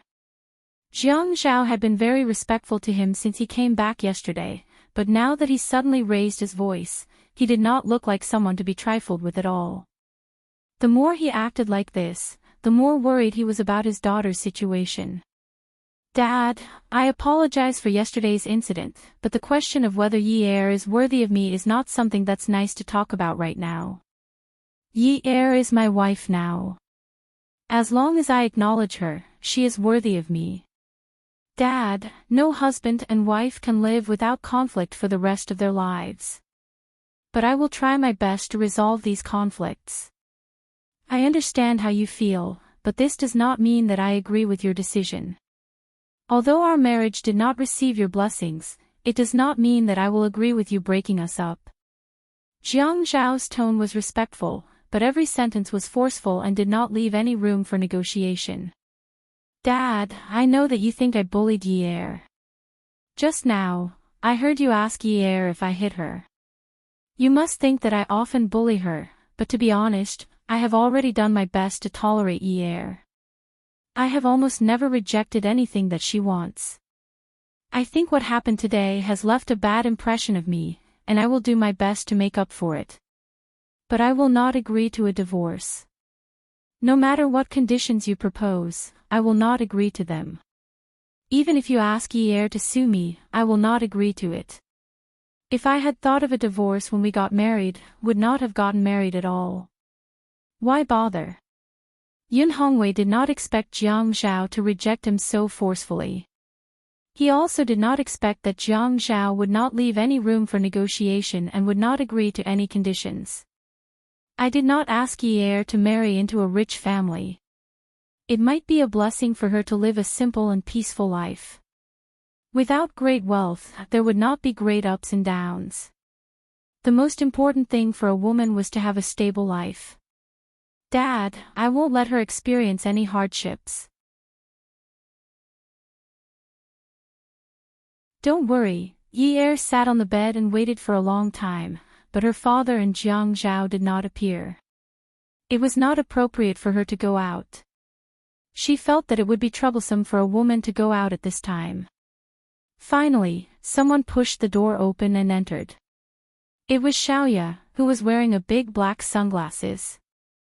Yi-er was a little disappointed and called out, "Sister Xiaoya." Xiaoya pushed her sunglasses up and placed them on top of her head. She placed the flowers in her hand on the table and looked around the room. She did not seem like a guest at all. Welfare, Songshu 566.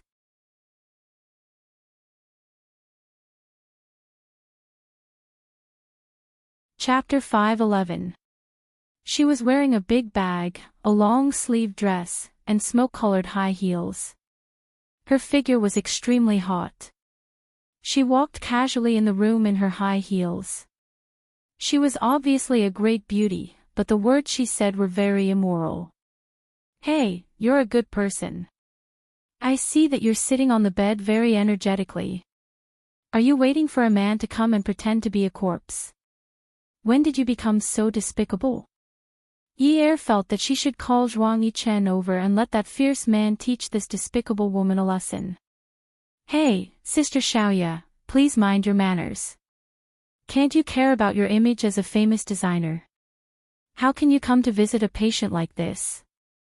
"Visit? When did I tell you that I'm here to visit you? I'm here to laugh at you. Besides, manners are for outsiders to see. You and I are on the same side. Ha! Get lost." "I'm not going to get lost." Qiu Xiaoya sat beside Yi-er. She picked up Yi-er's hand, looked at it, and patted it a few times. Only when Yi-er felt the pain did she let go. "I'll help you circulate your blood circulation so that you don't have to pretend to be sick." Yi-er was furious.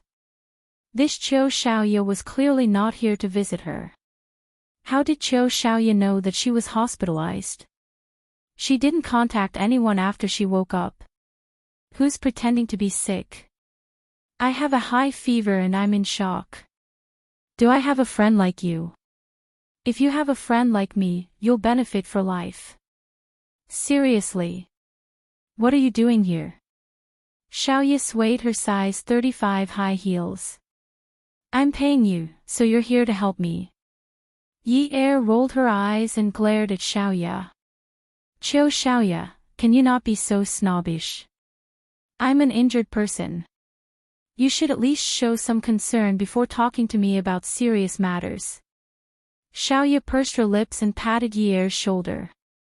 You're the one who asked me to talk about serious matters. I can see that you're only suffering from some superficial injuries. It's not like you're mentally hurt. You don't have to worry about it. When your heart breaks one day, come and look for me. I'll definitely take good care of you. Yi Er's shoulder was already hurting a little. She immediately slapped Xiaoya's hand away. Get lost, you jinx. This woman's mouth was vicious. No, I'm here to talk to you about something. I don't want to talk today. When Xiaoya saw Yi Er's refusal, she immediately stopped looking down on her and started to confide in her. Yi Er, let me tell you. Sister Xiaoya has been through this before. You can't rely on a man forever. Tell me, in this society, which man is clean? If they don't find a prostitute, they're keeping mistresses. If they don't have extramarital affairs, they're having one-night stands. Today, you're young and beautiful.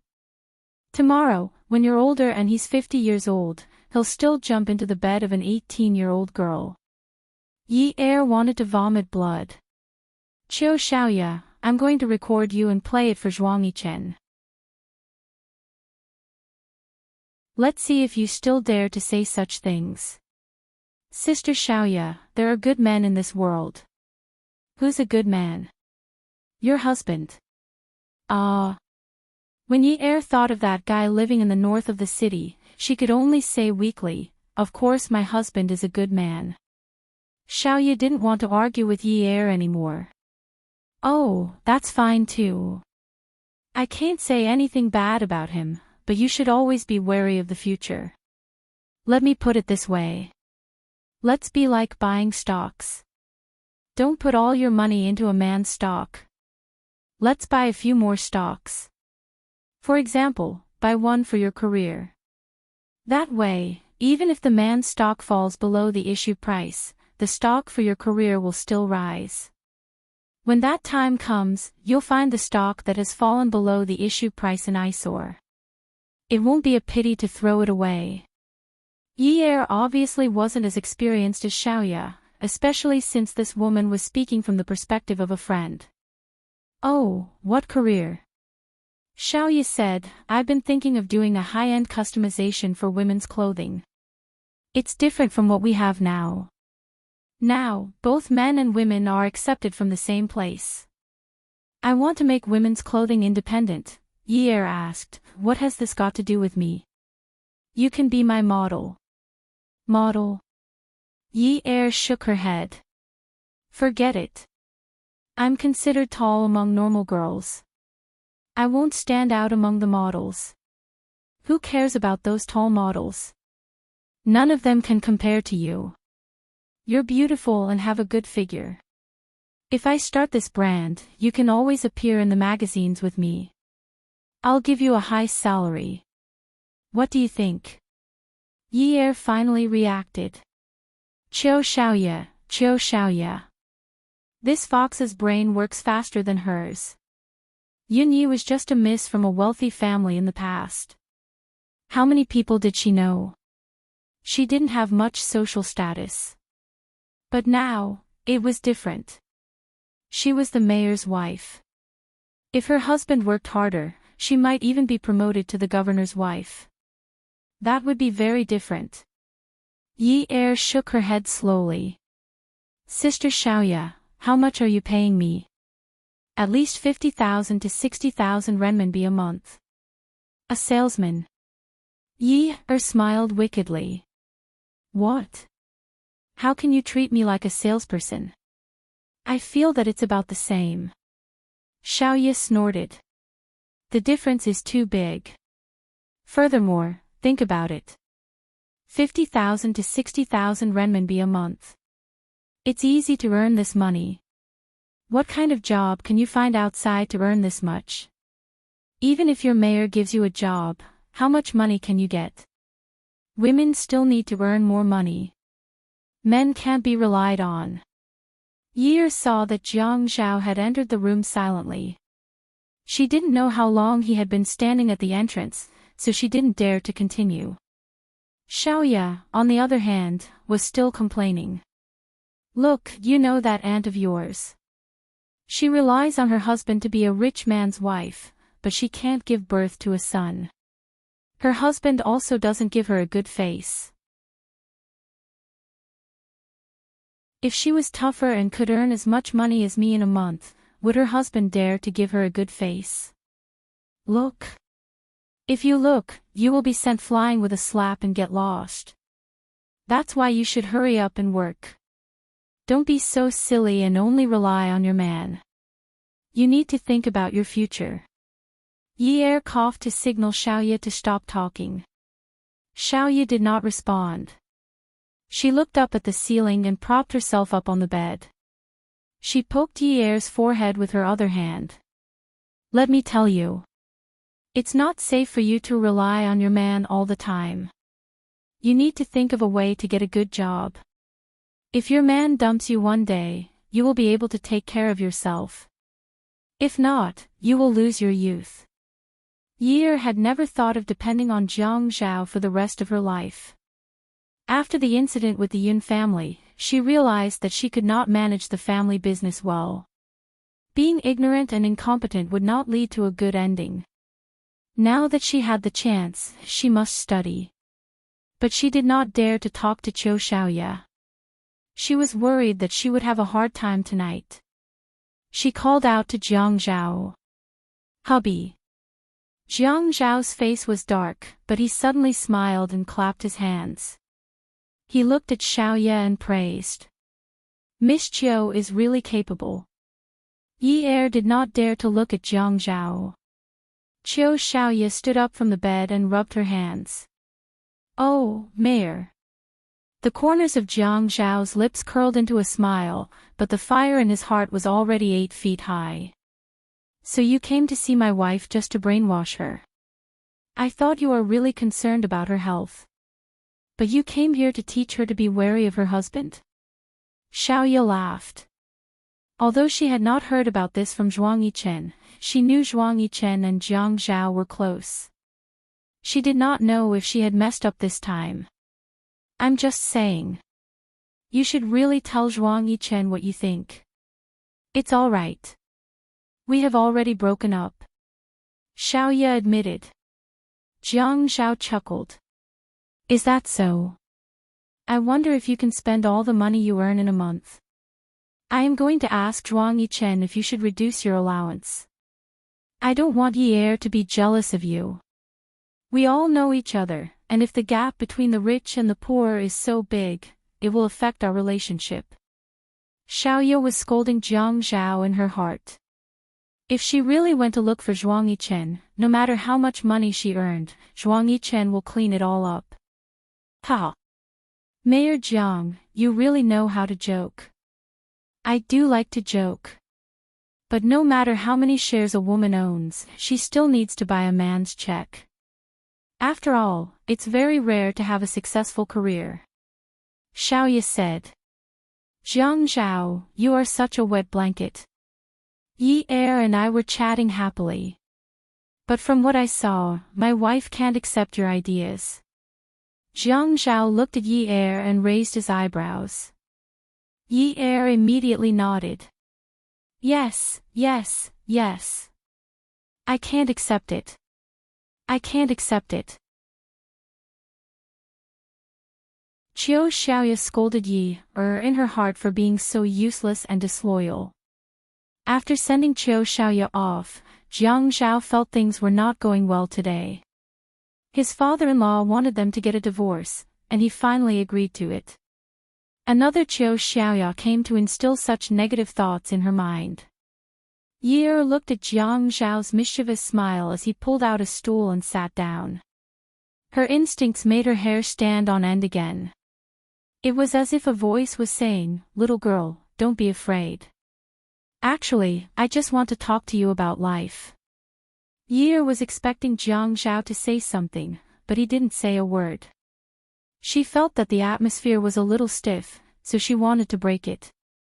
Hubby, school hasn't started yet, so it's not so fast. I want to find a job tomorrow. Wait, what are you going to do? Jiang Zhao asked. Yi Er thought for a while and shrugged. Let's go and take a look first. What do you know? Jiang Zhao asked indifferently. I know how to dance. I've won awards before. Oh, you're asking me, Jiang Zhao's wife, to go out and dance? No, no. I'm going to see if there are any coaching jobs. That's not suitable. With your status, you can't do any job. Yi Er disagreed. It's nothing. The head of state's wife is a singer. He's from the arts troupe. The arts troupe is a military unit. How can it be the same? He's an artist. If you go and become a coach, you'll just be a ragtag army. Then, I'll give you a month to choose the profession you want to study. You can't try Qiu Xiaoya's high-end custom-made clothes. Her pricing hasn't been released yet. If she's very high-end, you can't wear her clothes. If people catch you trying to create hype, you'll get into trouble. Jiang Zhao said as he picked up an apple and started peeling it. He continued, Zhuang Yichen said that Qiu Xiaoya is careless, but I don't think Qiu Xiaoya is careless. She's always been very calculative.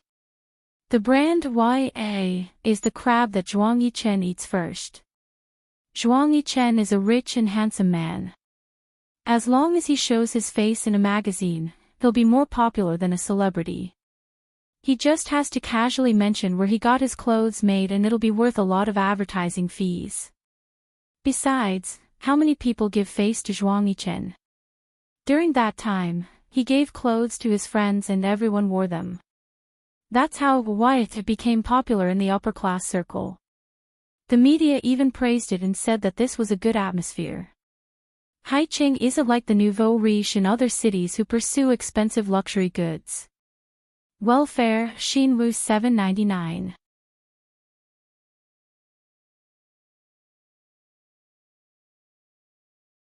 Chapter 5:12. Yi Er felt that Zhuang Yichen was not the kind of person who would help others. Didn't you say that they aren't together anymore? Do you believe that? I don't believe it. Zhuang Yichen doesn't seem like the kind of person who would make a losing deal. After peeling the apple, she cut out a tooth and inserted the fruit knife into the tooth. She picked it out and brought it to Yi Er's mouth. You're on good terms with Qiu Xiaoya now. It's good that they haven't really broken up. Yi Er recalled what Jiang Zhao had said before. Her father's matter required her to keep Zhuang Yichen in check, but she didn't think that Qiu Xiaoya could have any influence on Zhuang Yichen. That man was so shrewd that she couldn't see through him. Where's Dad? Yi Er asked as she ate the apple. Dad said that he went to settle the discharge procedures. He also took your medicine. What Jiang Zhao didn't say was that Yun Hongwei wanted to stand on the balcony to enjoy the breeze. He was probably feeling a little sad. Saying that he went to settle the discharge procedures was just an excuse. He wanted to calm himself down before coming in. Sister-in-law. Jiang Zhao saw that Yi Er was about to finish the first tooth of the apple, so he prepared to cut another tooth for her. As soon as the knife went in, he heard a voice that was so soft that it made his hair stand on end. Yi Er wanted to laugh, but she couldn't. She laughed dryly.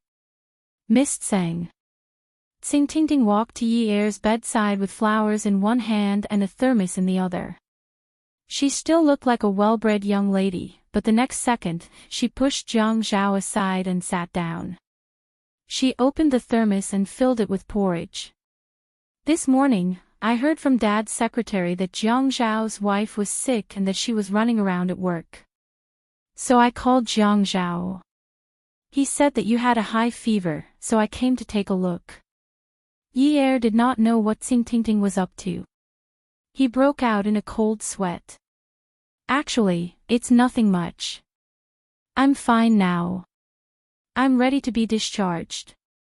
Eat something, I heard that it's easy to get weak when you have a high fever, and you don't have much appetite. I made some red-skin peanut porridge. It's nutritious and light. When Enchanting finished speaking, she had already packed the porridge. Just as she was about to let Yi eat, Jiang Zhao interrupted, "Your sister-in-law just ate half a bowl. Still full." Enchanting looked unhappy. She picked up the bowl and took a sip. She glared at Jiang Zhao. "Really, you narrow-minded stinky man. Are you afraid that I'll drug your wife?" Yi and Jiang Zhao felt awkward at the same time. Yi was being propped up on the table. Even if he wasn't hungry, he could only pick up his bowl and eat. "Thank you, Miss Tseng. Call me Ting. "Yes, Ting."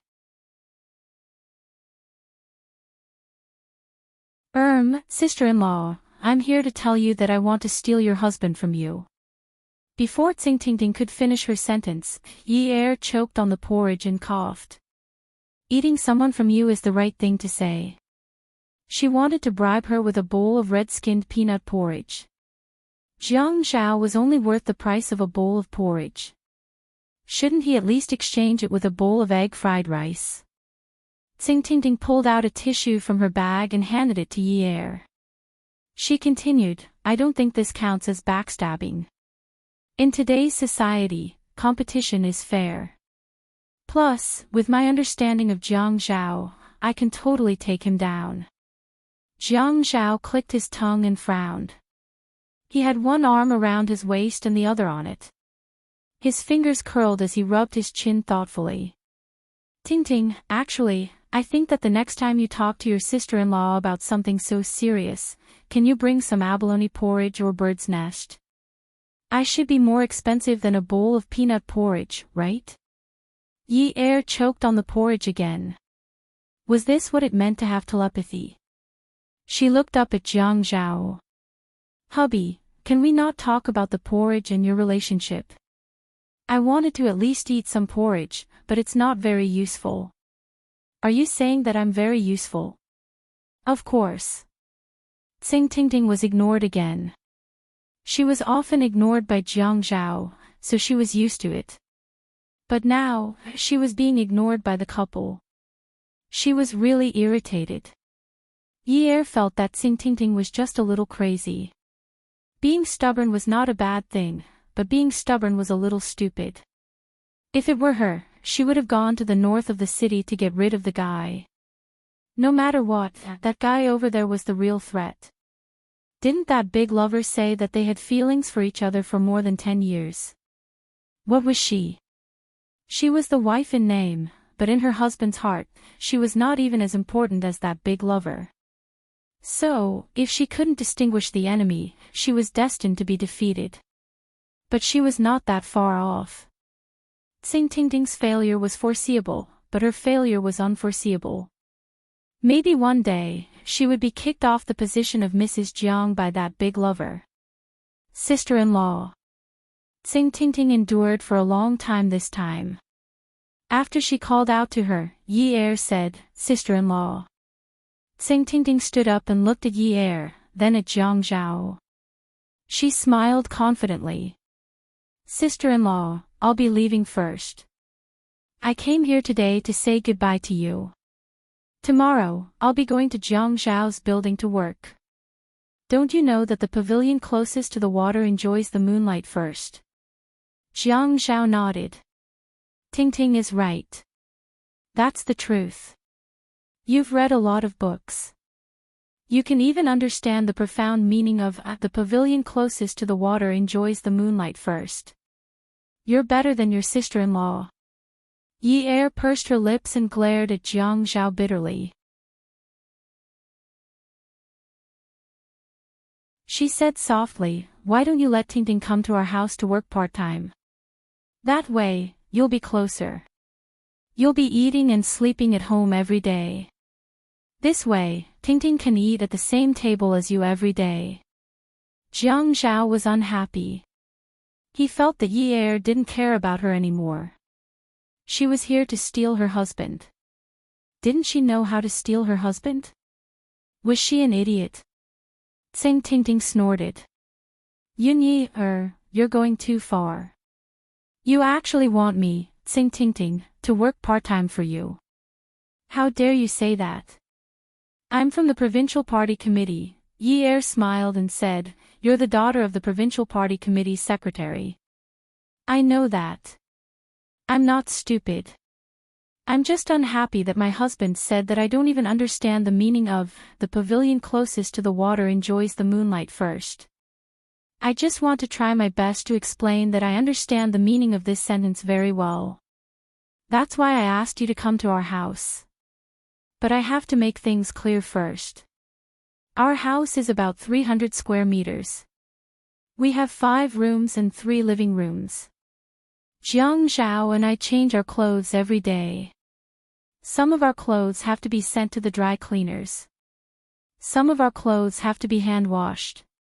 The bed sheets and blankets have to be changed once a week. The floor has to be cleaned every day. Enough. Enchanting stomped her feet angrily. Did this Yunyi really want her to work part-time for her? Bah! Jiang Zhao stood to the side and didn't say a word.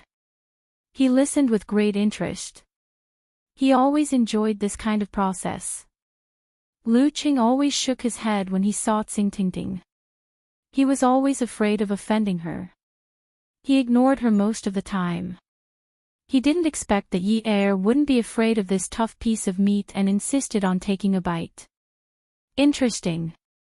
Yun Hongwei took the medicine and listened into the room and began to bury his head in tidying up Yi. Yi didn't feel any discomfort to begin with, so she quickly changed her clothes. Enchanting wanted to say something, but she was thinking about what to say. This was because she didn't know how to deal with a big wife like Yunyi. Unlike other women, if they knew that someone was trying to steal their husband, they would come out and make a scene. Instead of saying, you can call my husband and chat with me, she would say, come to my house and work part-time. You'll have more opportunities. If this wasn't a weirdo, then what was? When Unwu found out that Yi was hospitalized, he rushed to the hospital without eating dinner. If his grandfather hadn't asked Qin Rongfang out for dinner that night, he wouldn't have known that Yi had a high fever and fainted from the fever. Qin Rongfang originally wanted to go over to check on Yi at night, but Xi Jintian invited him to dinner. Jiang Zhao also said that it wasn't a big deal, so he let it go. Unwu found out from Qin Rongfang which hospital Yi was hospitalized at, so he excused himself and left. When he rushed to the hospital, Jiang Zhao happened to be walking out of the elevator with his arm around Yi.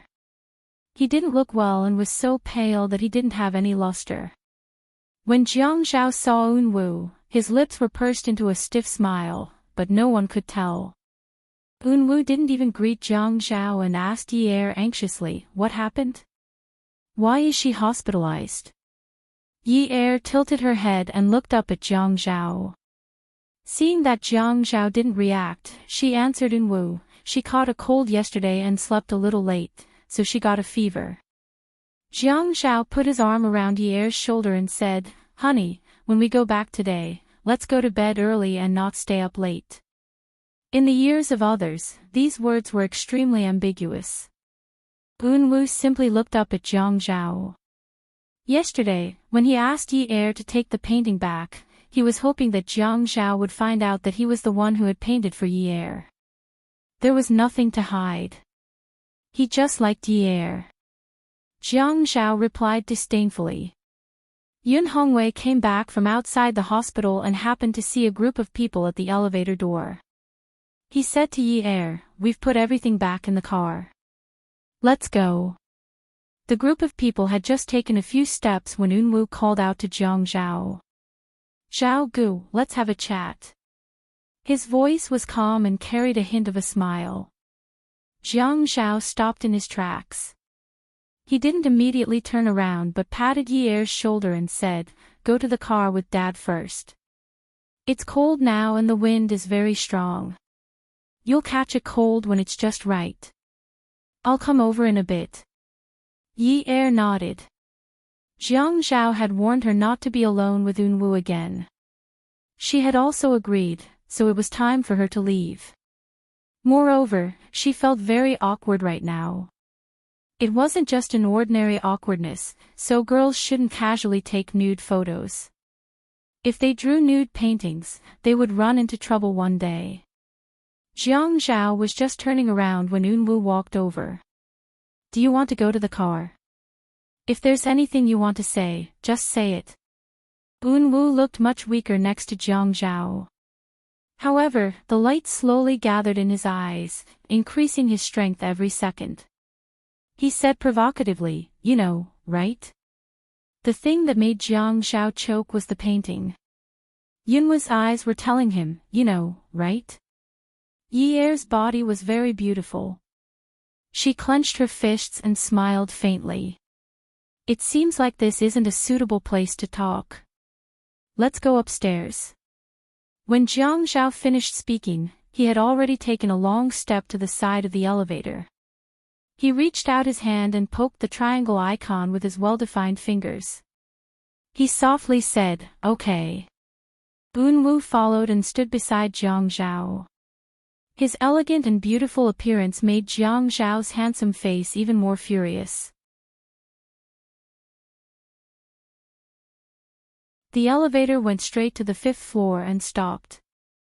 Jiang Zhao walked in front and Unwu followed behind. The two of them entered Yi Er's room. When Jiang Zhao closed the door, he pressed the "Do Not Disturb" button. Just as the light was pressed and Unwu steadied himself, Jiang Zhao suddenly threw a punch at the left side of his face. This punch directly hit the spot where Unwu was standing. He bent over and held his face, rubbing it. The taste of blood filled his mouth. Jiang Zhao reached out to unbutton his suit and wanted to take off his clothes. Talk. Talk your ass. Just as he took off his clothes to his elbow, Unwu suddenly looked up. His fair and slender fingers suddenly clenched into an iron fist and lifted it up. Jiang Zhao was just about to catch Unwu's fist, but his suit had just been taken off. This slow slap caused him to be pushed against the wall by the force of gravity. A line of blood immediately appeared at the corner of his mouth. Awesome novel, Shinwu 799.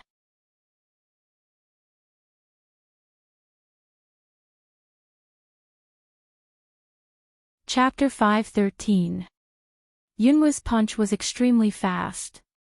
His eyes, which were originally as cold as moonlight, were now stained with bright red blood. Jiang Zhao's back was against the wall. When he saw the fist coming, his neck quickly tilted to the side, causing the fist to hit the wall heavily.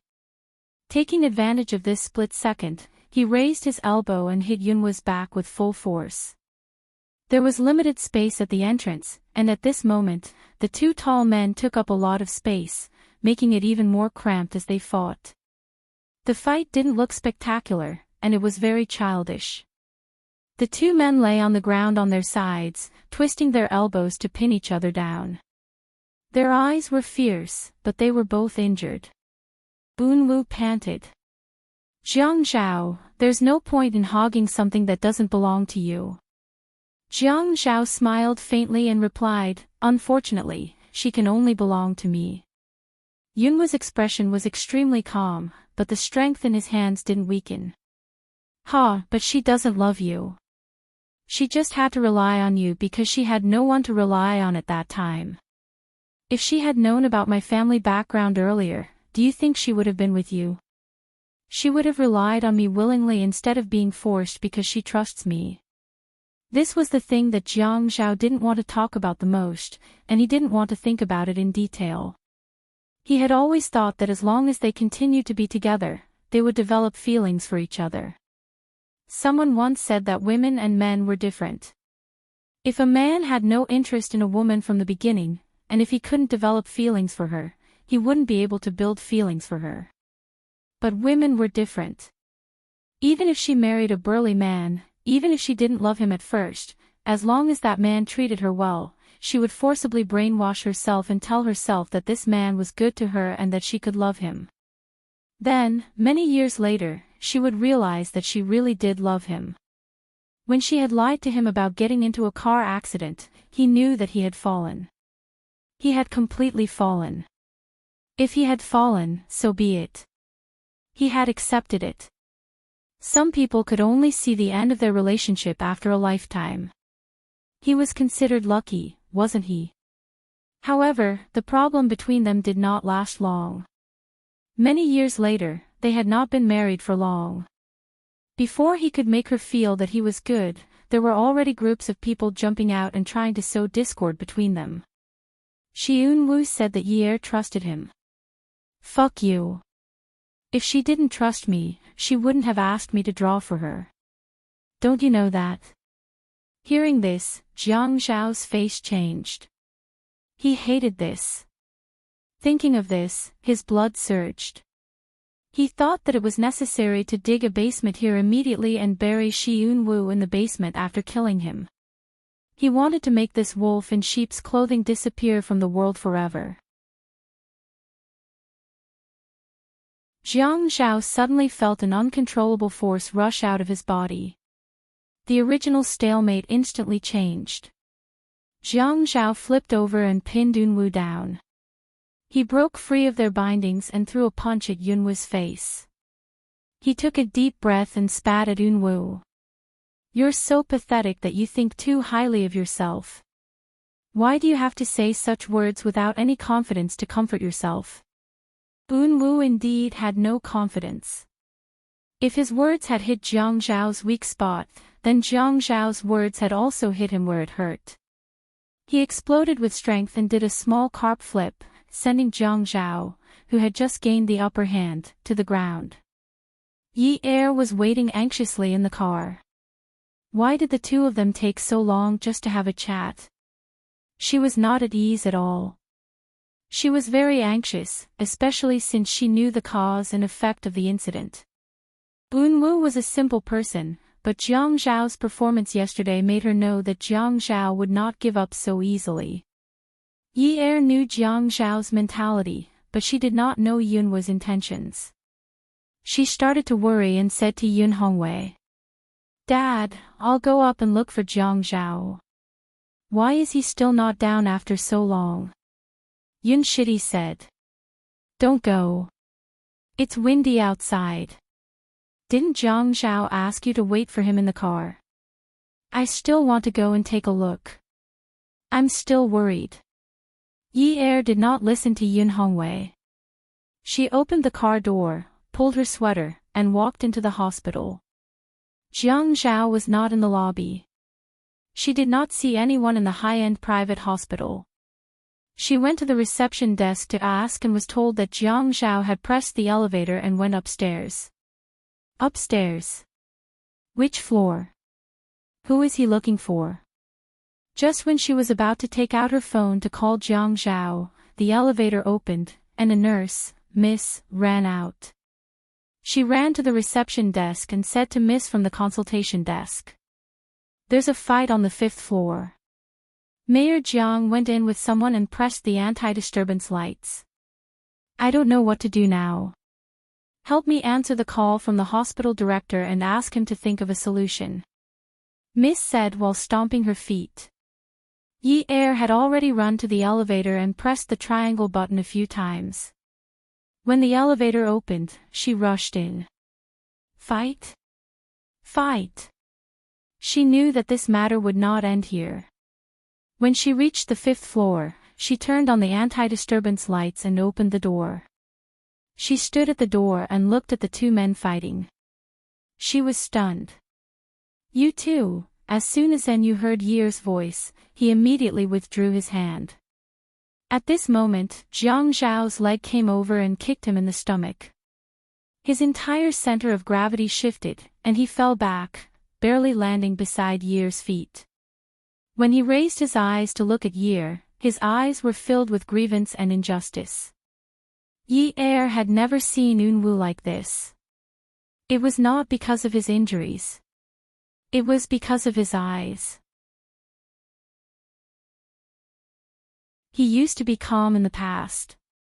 Even if he did not have any desires, he was not weak. He had never shown any grievances before. Unwoo. Yi Er squatted down and helped Unwoo up. His lips opened a few times, but no words came out. The moment Jiang Zhao saw this situation, he knew it was over. Xianyo, that bastard, actually dared to play such a trick. In this world, other than Jiang Zhao, no one else knew about his grandson's background. He was no longer a child. Given the relationship between the Shi family and the Lei family, even if it was for his grandfather's sake, it was impossible for him to spread the news. Yunyi, come over here. Jiang Zhao raised his hand to wipe the blood from the corner of his mouth. When he saw that Yi Er was about to get up, Shi Unwoo, that bastard, actually cried out in pain again. Yi Er immediately squatted down and helped him up. I'll call the doctor for you right now. Just bear with it. Unwoo immediately grabbed Yi Er's hand and fell into Yi Er's arms. He was very sensible and did not blame Jiang Zhao at all. It's okay, I'll go back later. I don't see patients outside. I have a family doctor at home. It's fine, don't worry. Jiang Zhao closed his eyes. It's over, it's over. How come I didn't know that there was such a good actor in this world? That look of wanting to eat someone alive just now disappeared in an instant. No wonder this best actor could take the hits even though he could have dodged them. Was it to make it seem like his injuries were more serious? As expected, his skills were profound and his endurance was extraordinary. He couldn't do it. Especially when he saw his wife hugging another man and comforting him, he couldn't do it. Yunyi. I'll say it one more time. Come here. Know your place. Yi Er raised his head and looked at Jiang Zhao. Then he looked at Yunwoo's face, which was already beyond recognition. Why did Jiang Zhao hit him so hard? Wasn't this a little too harsh? Wait a minute, I'll call a nurse for Unwoo. Unwoo thought that perhaps Yi Er also had feelings for him, but at this time, he had to know his limits. If he overdid it, it would be meaningless. Go to Zhao Gu. There was a misunderstanding between us. You don't have to blame him. Besides, when I couldn't take it anymore, I hit Zhao Gu too. We're even now. Go ahead. When Yi Er heard Unwoo say, when I couldn't take it anymore, I hit Zhao Gu too, she felt incredibly guilty. She was the one who wanted Unwoo to draw the painting. Yesterday, she wasn't satisfied with being bitten by Jiang Zhao. Today, she hit Unwoo again. In any case, she had implicated Unwoo. What did a boy like Unwoo do wrong? Why did he have to be beaten so badly? It was impossible to say that she didn't blame Jiang Zhao in her heart. However, when it came to Jiang Zhao, she didn't have the confidence she had when it came to Min Zikai. She didn't dare to be rash or act recklessly. She couldn't say anything, but what she could do was to ignore him. Yes, ignore Jiang Zhao. Okay. Don't be stubborn. Lie down for a while. I'll call the nurses. These nurses don't dare to come in. Just wait here. Yi Er didn't look at Jiang Zhao. She directly laid Unwoo flat, stood up, turned around, and walked to the door to pull it open. Unwoo lay on the floor. When he heard the sound of Yi Er turning around and walking away, he raised his head and looked at Jiang Zhao, who was standing inside. He raised his eyebrows and smiled. This could be considered a strategic victory, right? When Jiang Zhao saw this, he got angry. He closed his eyes and told himself to calm down first. This Shi Yunwoo's tolerance was too good. If he still vented everything out, he would really be done for today. Yunyi. Jiang Zhao called out to Yi Er. His voice sounded a little rushed, and it sounded like he had used a lot of strength. Yi Er heard him clearly and immediately turned around. What's wrong? I'll talk to you. Jiang Zhao continued to pant. His shoulders slumped, and he staggered a step. He reached out to support himself against the wall. Yi Er had already turned around to support his other arm. Jiang Zhao said, "Don't go out. Open the door, call the Shi family and have them come to pick me up. If you open the door now, I'll be in the news tomorrow. You want your husband to lose his job, don't you?" Jiang Zhao's words were intermittent, and he was already injured. At this moment, his brows were furrowed, and it seemed like his injury was serious.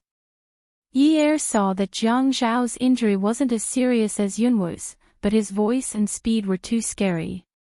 Yi Er reached out to touch his body. "Where are you hurt?" During Jiang Zhao's fight with Enyu, he had hit Enyu's face, so the inner wall of his mouth was damaged.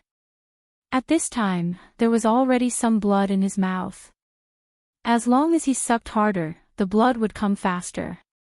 He didn't speak for a long time, like he was in too much pain to speak.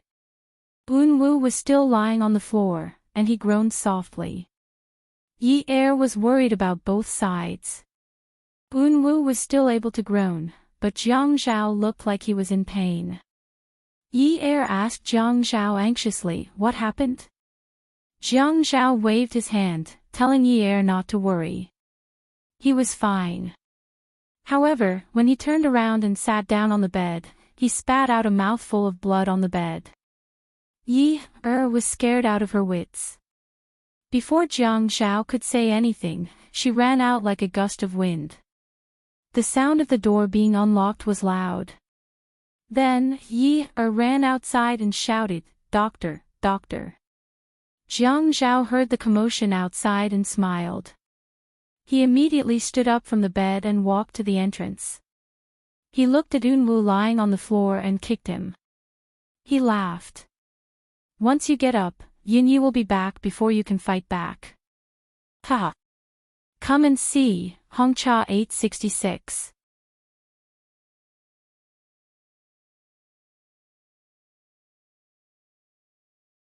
Chapter 5:14.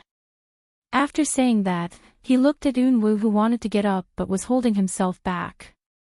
He immediately walked back to lie on the bed and said proudly to the ceiling, "Shi Eunwoo, the floor is so cold, isn't it? It's more comfortable on the bed. You should know what it means to be a married couple now, right? My marriage certificate with Yunyi was stamped with a steel seal, not an advertisement on a telephone pole. Do you understand?" Eunwoo clenched his fists and trembled. Just now, Jiang Zhao's saliva was diluted into a bloody foam. Yunwoo's blood was really stuck in his throat.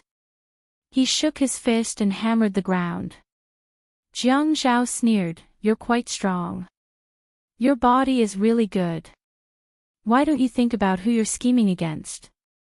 "I have a problem.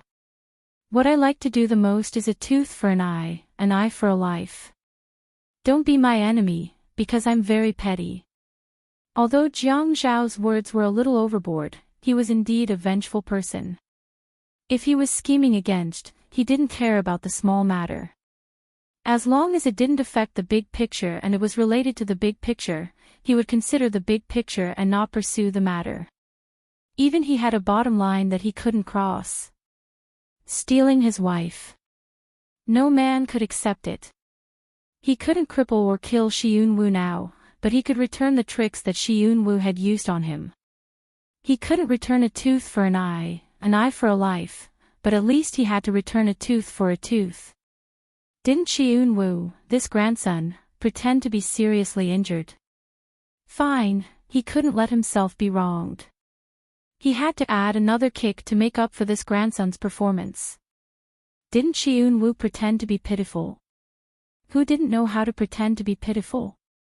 His wife acted cute, coquettish, and pitiful for him every day at home to gain sympathy. Even if he hadn't eaten pork before, he had watched a pig run for a long time. He had no choice. He had a good master at home, so he didn't act without reason. Jiang Zhao, that's all you can do. Let's see who can last longer. I'll keep you company. Jiang Zhao lay on the bed and stretched. Just by relying on the difference in treatment between us now. One on the bed, the other on the floor. Let's see who can lie down for a day. Unwu was so angry that he had to take deep breaths to suppress his impulse. He really wanted to jump up and beat up Jiang Zhao, but he was worried about Yi Er's footsteps outside. Yi Er dragged the doctor into the room. When Jiang Zhao heard the sound, he immediately turned to the side and curled up. He frowned in pain. Yi Er asked someone to carry Unwu to another ward. Yi Er did not notice Yunwu's resentful and reluctant gaze. She quickly walked to Jiang Zhao's bedside and reached out to grab Jiang Zhao's hand. Tell the doctor, where are you hurt? Ha! Yi Er was really anxious. Jiang Zhao was a very boring person. She knew that this man was definitely a male chauvinist. Didn't all men who grew up in a place like the Qin family think that they were dying of manliness? Of course, Qin Fian was a weirdo. Jiang Zhao definitely thought that he was quite capable and manly. He was determined not to admit that he was seriously injured in front of a woman. The more Jiang Zhao did not say anything, the more Yi Er was at a loss. Doctor, why don't we just send him to take an X-ray? Yi Er was originally the one hospitalized, but now the roles were reversed. It was Jiang Zhao. Yi Er also stayed in the hospital. She simply asked Yun Hongwei to go back. She had to take care of Jiang Zhao when they went to pick up her brother tomorrow. When the time came, she would send someone to pick him up with her father. This way, it wouldn't affect each other. Jiang Zhao fought with Unwu and was injured. He definitely couldn't go to work, but the reason for his injury was actually acting bravely for a just cause, in the report. The next day, Yi Er drew the curtains open to let the sunlight into the room. The withered branches and leaves outside were blown around by the wind. Other than evergreen plants like holly, it was really a bleak scene. Yi Er thought about Jiang Zhao's acting bravely for a just cause, and was speechless. She didn't know what kind of righteousness this guy saw and what kind of bravery he had. She turned around and saw Jiang Zhao leaning against the headboard and reading the newspaper. She walked over and sat down. Yi Er said as she peeled an apple, "Hey, you really have the nerve to write such a reason for your injury. Even I feel embarrassed for you." Jiang Zhao looked indifferent. He flipped through the newspaper in his hand and swung his legs. He didn't look like a patient at all and sighed. "Actually, I'm also very embarrassed, but this was written by Lu Qing without my permission." So this is Lu Cheng's fault. If Lu Qing didn't write a leave for you, what are you going to report? Jiang Zhao thought for a moment. He flipped through the newspaper in his hand and continued reading. "I have to think about what kind of injury I suffered to get more compensation and a longer leave. It's best if it can be recorded so that it'll be beneficial for my promotion in the future." As he said that, he clicked his tongue. Lu Qing is also brainless. How can he be so unskilled when applying for a leave of absence? I have to talk to him properly next time. My salary is so low. I should ask him to check if I have work-related injury leave that is 3 to 5 times my salary for a day of injury. Yi Er wanted to stab the fruit knife in her hand directly into the man's mouth and twist it until his intestines and stomach rot. He couldn't say such immoral things anymore. Aren't you afraid that someone will investigate you? Say that you made a false report. Oh. Jiang Zhao pursed his lips and shook his head childishly. I'm so scared. Ha. Yi Er decided to finish peeling the apple and stuff it into the man's mouth. That was the most important thing right now. Otherwise, if she let him continue being so smug, she would feel inferior. Jiang Zhao saw that Yi Er wasn't going to banter with him anymore, so he put the newspaper on his lap. Yi, you went to see that Brett this morning, right? No. Yi Er handed the apple in her hand to Jiang Zhao. I plan to go take a look later. Just like how I cut it yesterday. Jiang Zhao glared at Yi Er and said angrily. Oh. Yi Er started cutting the apple again. Jiang Zhao said coldly, when I was injured and hospitalized, if you dare to take a step out of my room, I'll teach you a lesson. If you don't believe me, you can try. You were the one who injured him. He didn't hit me. Take a look for yourself. Am I not injured? What's more, that brat Xiun Wu is a wolf in sheep's clothing. I told you to stay away from him, not discuss it with you. Yi Er's expression changed. Un Wu was a special person to her. They weren't very close, but strangely, she felt like he was a very good friend. It could be said that for a long time, she found a lot of comfort on Wudong Street because of those eyes. It made her believe that there were still clean things in the world and that the world wasn't that ugly. It was just that she happened to encounter ugly things and people. However, she wasn't completely unlucky because she met such a clean boy. When she was in a bad mood, she liked to go there to look for him. Sometimes, standing by his side and watching him draw was also a kind of enjoyment. When Jiang Zhao told her to stay away from Un Wu, she could agree, but she couldn't tolerate Jiang Zhao insulting Un Wu like this. You really are something. You told me to stay away from him, so I stayed away. Why did you have to attack him personally? I was the one who brought up the matter of drawing. You've already bidden me and punished me. Now you're picking on other people's matters. What kind of man are you? Jiang Zhao was stunned. He knew that no one around would believe that Xiun Wu was the biggest liar, but he still wanted to tell Yi Er that Xiun Wu wasn't what he appeared to be and should stay away from him. This person was too dangerous. As her husband, there was nothing wrong with reminding her like this. What was she doing now? Why was she filled with righteous indignation? Protecting him. I'm not a man. Jiang Zhao's expression darkened even more. His voice gradually became muffled, as if something was stuck in his throat. It was uncomfortable. I'm not a man. He's a man. You care so much about his image. Isn't he a wolf in sheep's clothing? A personal attack. So what if I'm attacking him personally? You're my wife. So what if I'm attacking him? No matter who I attack, you should be on my side. You're my woman. Don't you know where you stand? Yi Er had already stood up, but when she heard Jiang Zhao's last sentence, she was stunned and couldn't leave the room. It wasn't because she was touched, but because of where he stood. Her position had always been that she had to obey him. Otherwise, everything that happened to her would become unbearable. Someone would come and snatch her younger brother away. Someone would immediately send her father to prison. She relied on him to make a living. Suddenly, she remembered what Xiao Yiqiu had said. She was right. Women were useless and deserved to be bullied. A man could kill and seize with a wave of his hand. You had no right to argue with him about who was right or wrong. You had no right to argue with him.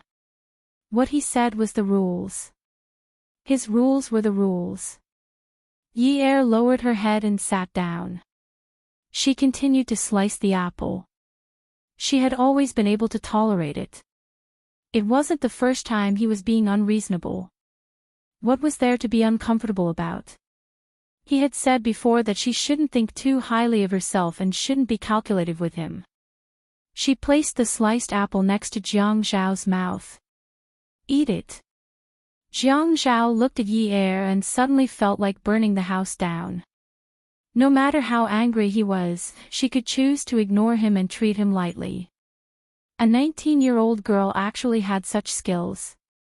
She definitely wasn't human in her previous life. Thinking about what Yun Hongwei had said, did he really wrong her? What did he do to make her feel wronged? Ever since she got together with him, he didn't even ask anyone to take care of her younger brother. He was just waiting for her. When she said that she missed her father, he would think of a way for her. Although he wasn't completely acquitted, being released for medical treatment was much more comfortable than being in prison. He also asked Zhuang Yichen to speed up the investigation of the opponent. He saw that the house she lived in was small and old. He had long wanted to change it to a bigger one. After all, she used to be Mississippi. Even if she wasn't a miss from a wealthy family, he had a reason to let his woman live a better life. He had never shortchanged her in food and clothing. He didn't even give her living expenses. Instead, he gave her one of the company's dividend cards and never asked how much she spent. He tried his best to get closer to her family. He brought her younger brother to the amusement park and was polite when he spoke to her father. He never put himself in a high position. But the feeling he got from her was that when it came to a critical moment, she immediately obeyed him with the attitude that he was still useful to her. She really didn't feel that he was good at all. He didn't even know how she would treat him after the incident with her father was over. Reveal her true colors. Jiang Zhao suddenly had a self-harming thought. This day would come soon. He really wanted to fight with her. He really wanted to know how she would bare her fangs and brandish her claws to him when he was no longer of any use. Yunhua's ward was on the 4th floor. Shi Jintian rushed over after receiving Yi Er's call. He was so scared that his soul almost left his body. Only he knew that Yunhua's heart had been replaced. He was most worried about whether his life would be in danger after being beaten like that. The family doctor naturally followed him, but Yunhu refused to be discharged and insisted on staying in the hospital. If it was anyone else who had beaten Yunhu, he would have killed that person's entire family if they dared to lay a finger on him. But it just had to be Jiang Zhao. Jiang Zhao was also hospitalized. Since ancient times, beauties were trouble. Beauty novels, Hongcha 866.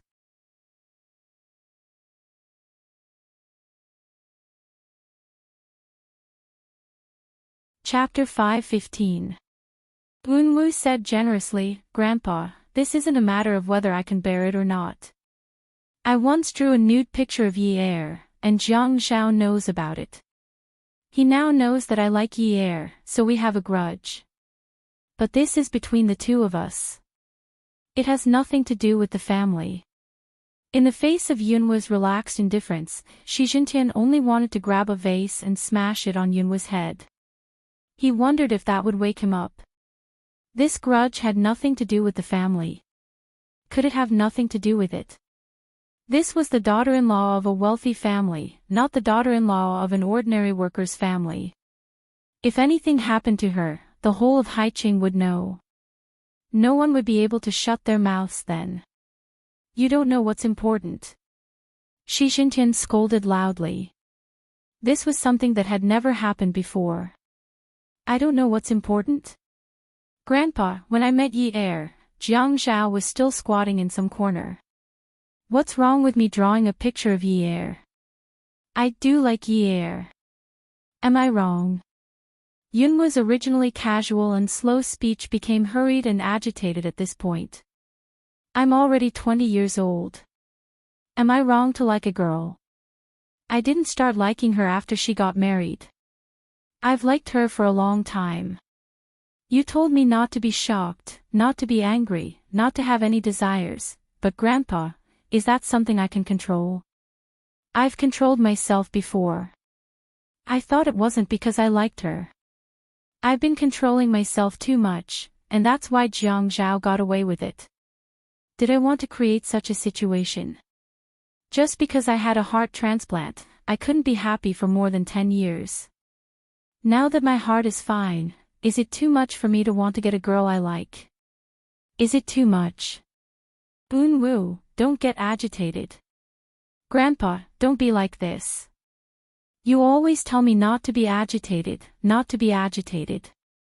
But yesterday, I was very agitated.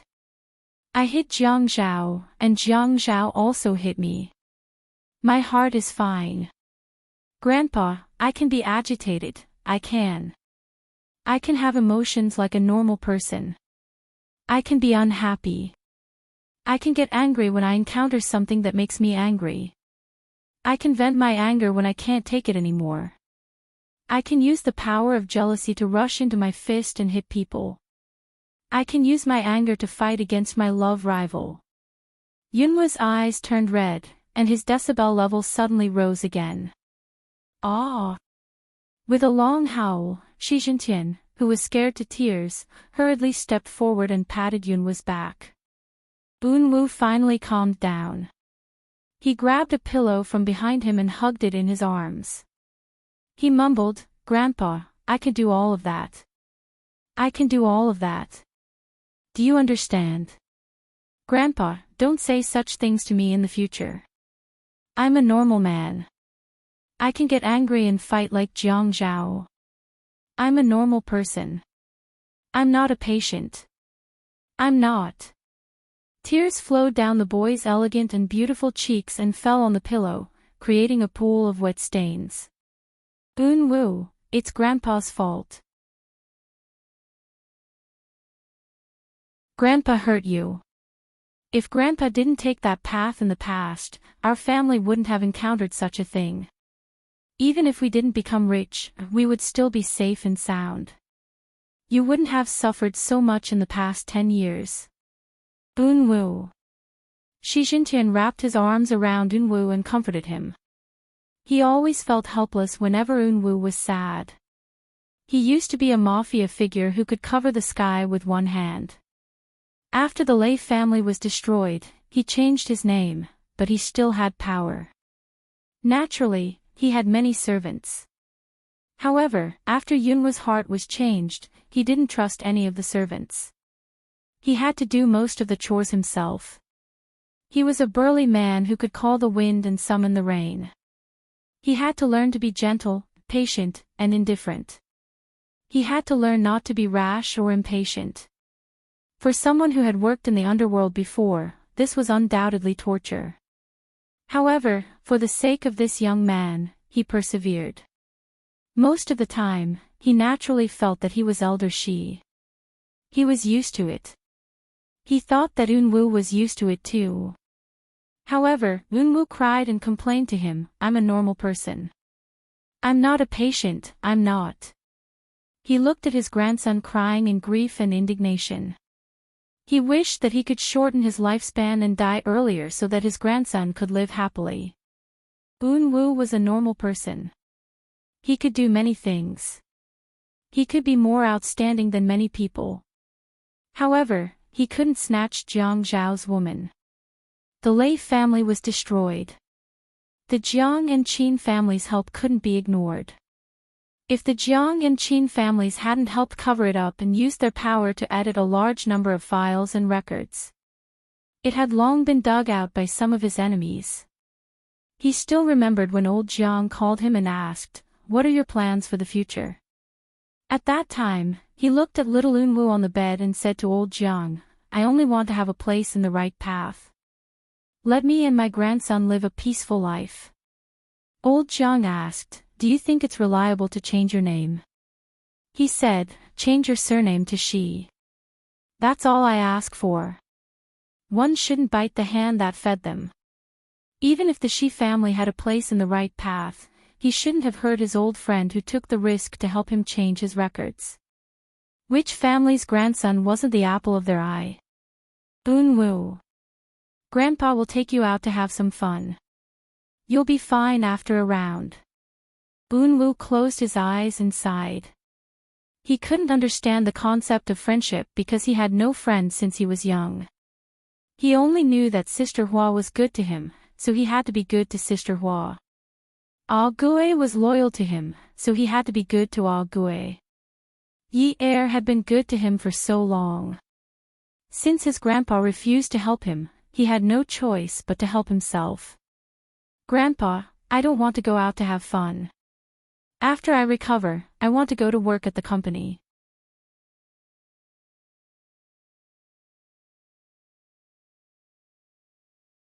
When she was at work, Even if her gaze was very firm and she talked about business with a very serious expression, her voice was still very gentle.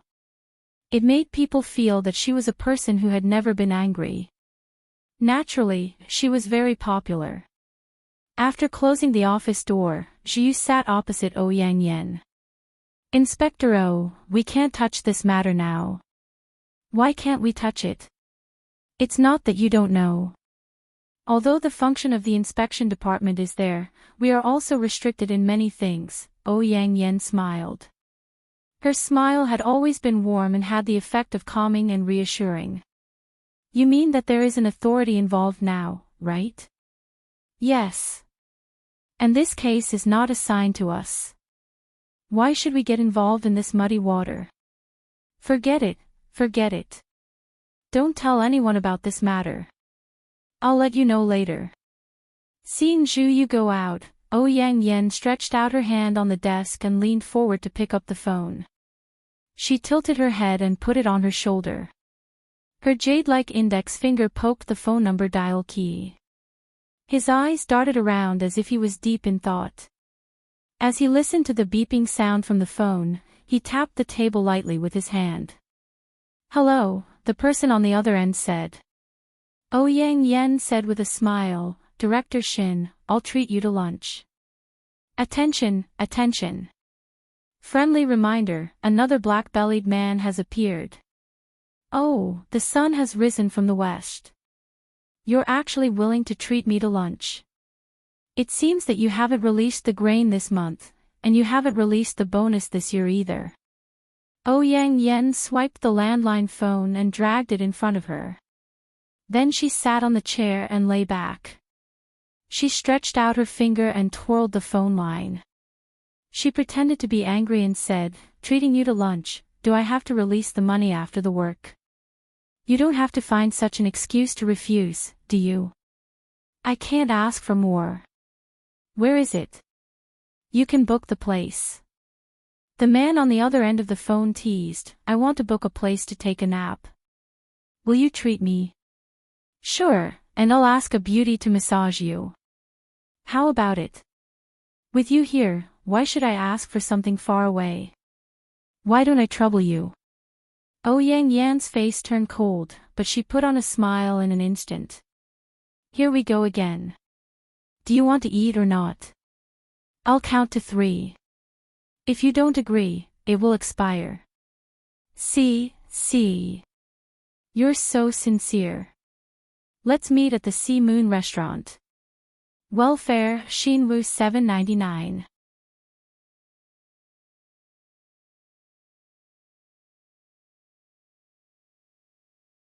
Chapter 5:16.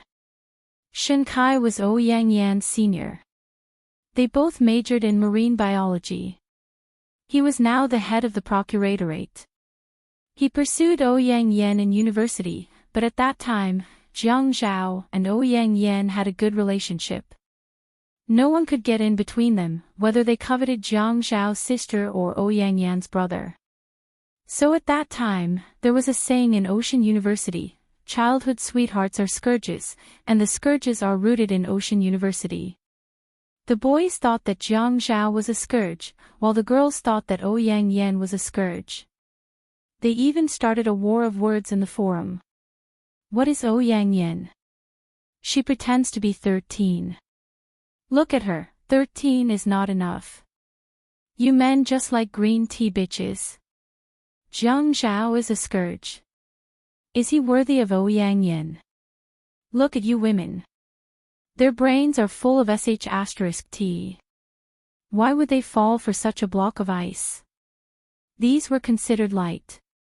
The more serious ones were being attacked, splash with leftovers, and splash with ink and juice. These were considered high-level treatment.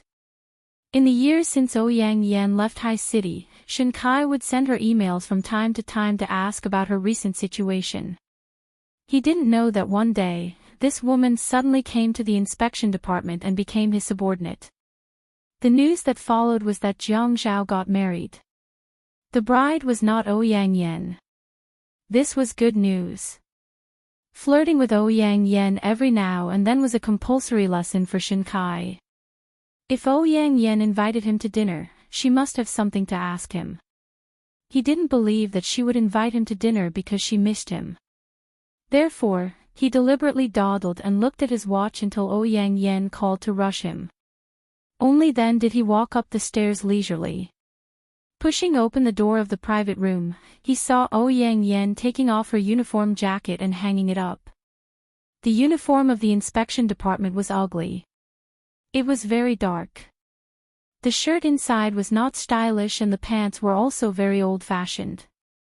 However, Ouyang Yen tucked the shirt into her pants and tightened the belt around her waist.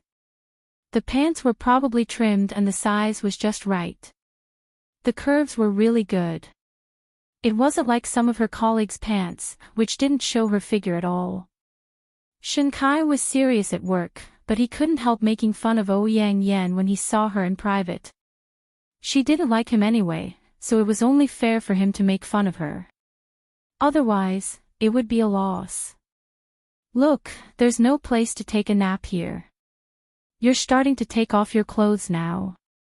Look at you, you're always so careless with your words. I'm really sorry for your handsome face.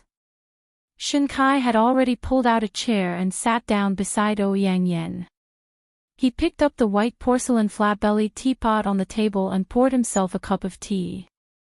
After taking a sip, he patted Ouyang Yan's leg and said, "Wow, you're praising me like this. Don't tell me you like me.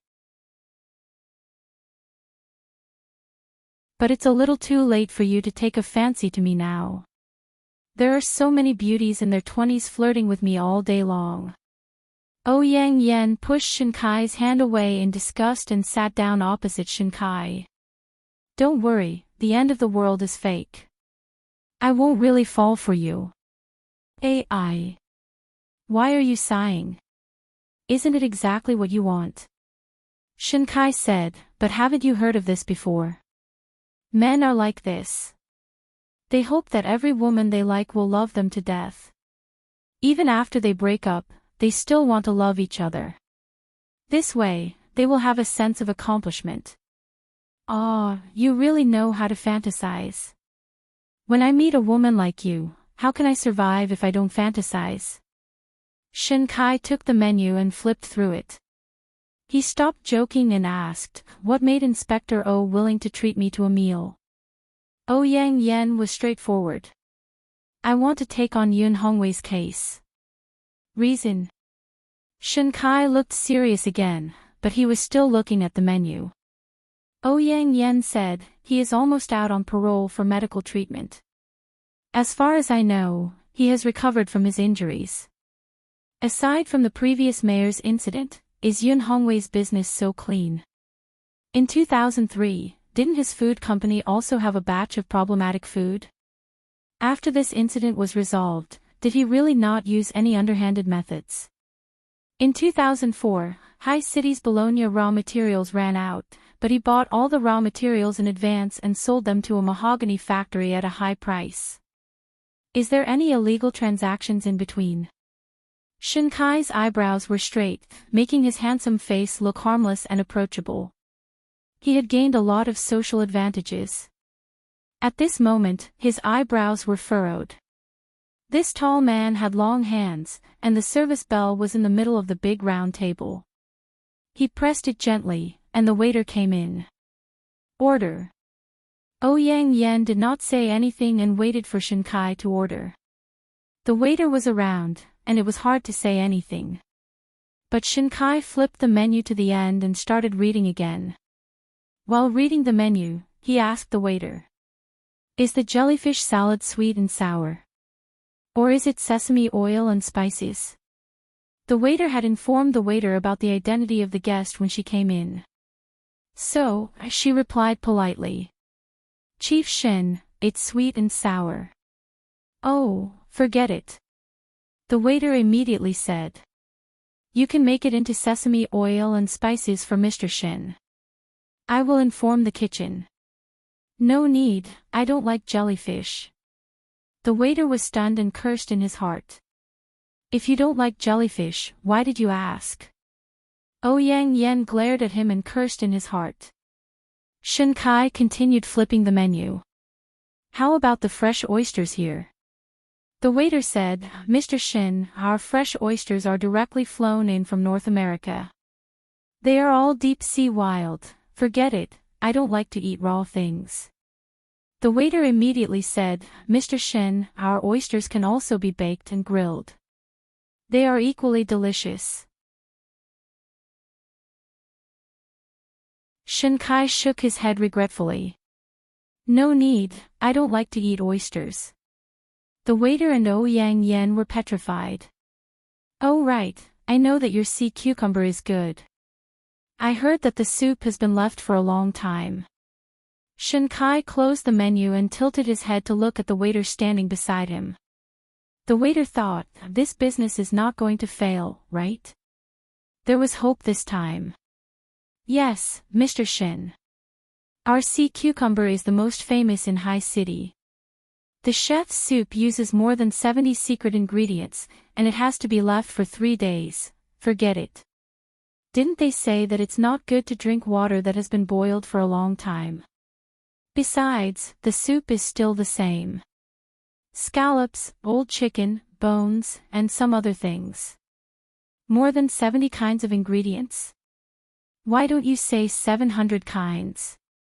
The waiter already wanted to hold the table, but the restaurant's rules forbade the waiter from touching the table. They couldn't appear lazy, but she really wanted to give the head of the procuratorate a hammer. Don't think that she couldn't do it just because he was good-looking. She relied on commission to make a living. Was it easy for a worker like her who relied on part-time jobs to earn some extra money? Unless he was willing to be her boyfriend, she wouldn't care about the commission. Alright, don't think too far ahead. The most important thing was to attract business. When doing business, one had to welcome customers from all directions, including those who were picky. The waiter flashed 8 teeth. Mr. Shen, it's impossible to have 700 kinds of ingredients. The pot isn't that big, but I definitely can't get the recipe. After all, this involves intellectual property. These 70 kinds of ingredients should be our master's secret ancestral recipe. Speaking of which, it's really mysterious. Shen Kai could tell that the little girl seemed to be somewhat dissatisfied with him. Her tone sounded a little disdainful and a little aggressive, so he made a sound of surprise. When did you hire a little sister with such a big mouth? The waiter chuckled. It means that our restaurant is constantly updating and striving for the best. In the food and beverage business, one must have a good mouth. One must know how to speak and taste the dishes. Otherwise, how can one provide service and food and beverage? Shen Kai asked with interest, what's your name? Xia Qian. Shen Kai repeated as if he didn't hear her clearly. Cheap. The corner of Xia Qian's mouth twitched. Oh, Mr. Shen, it's like this. The Xia in summer means the Xia in the previous season. The Qian in the Qian means 3 drops of water. The cheap means a shell. Understand? Shen Kai laughed. Oh, you can speak English. Ha, Mr. Shen, I was afraid that you didn't understand Mandarin, so I added a sentence. Are we going to communicate in the language of the little foreign devils? Ha, I support our country, I support our country. Mr. Shen is really patriotic. You don't even worship foreign languages. You're not like those foreigners on TV nowadays. They have to insert a few English letters into a sentence in Chinese to show that they've studied for a few days. She's not afraid that the old lady in front of the TV won't understand. Shen Kai felt that something was wrong when he heard this. He frowned and asked, didn't you just insert a few English letters into your sentence? Xia Qian scratched her head. Ha, I'll be more careful next time. The next time I meet you, Mr. Shen, I'll definitely not use a single letter in my sentence. Are you talking about me as an old lady? Ha! Xia Qian thought for a while. Not all good-looking people were useless. They were quite smart. It was just that they pretended not to understand what they were supposed to understand, and insisted on understanding what they were not supposed to understand. No, didn't you understand? The one who doesn't understand is an old lady. Oh, then were you mocking me or yourself? No, I just said it casually. I didn't think too much. Xia Qian thought about it and decided not to argue anymore. The customer was God. Holding the ordering device in her hand, she looked at the unhappy Ouyang Yen and smiled at Shen Kai. Mr. Shen, our two-headed abalone here is from Australia. Oh. Shen Kai suddenly remembered something and threw the closed menu on the table. Give me 2 servings of egg fried rice, a salad of shredded kelp, and a loofah soup. That's all. Xia Qian was stunned for 2 seconds. She cursed in her heart, damn it. You've tortured me for so long and you still have the nerve to order such dishes. You still have the nerve to be a civil servant. You bastards. Do you want to give me a tip for ordering such lousy dishes? Master. Xia Qian wanted to wait for the lady's reaction. She wanted to make a face, but the woman smiled gently. Mr. Shen really knows how to save money for me. Comrades in the inspection department should be diligent and thrifty. They should do their part to purify society, the man said righteously. Xia Qian nodded politely at Shen Kai with a smile. The dishes will be served in a moment. Please wait a moment. After going out and closing the door, Xia Qian continued to curse in her heart, so you can't do business when a woman is treating you. Women are all stingy and petty. You even let a man stand up and refuse to order good dishes. How insidious. Purify society. You want to purify society and come to Highway Restaurant to eat egg fried rice. You've purified society too thoroughly. My brain is about to short-circuit. You're blocking my path to wealth. You're really a jerk, a jerk. She curled her lips and cursed in her heart. Is it easy to earn some money? Is it easy? I've worked so hard for half a day. My mouth is dry from talking and I only managed to sell a serving of egg fried rice. I can't live like this. She stomped her foot as she thought about it. Watching the waiter leave, Ouyang Yen said, You ordered such dishes because you're afraid that you'll be short-sighted. Shen Kai smiled. Inspector O is really understanding. You're indeed the most popular inspector. Do you have to? Welfare, Xinwu 799.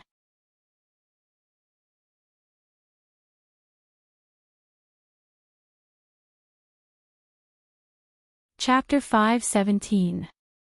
That's right. Now that you're thinking of ways to send Yun Hongwei back, what benefits can I get?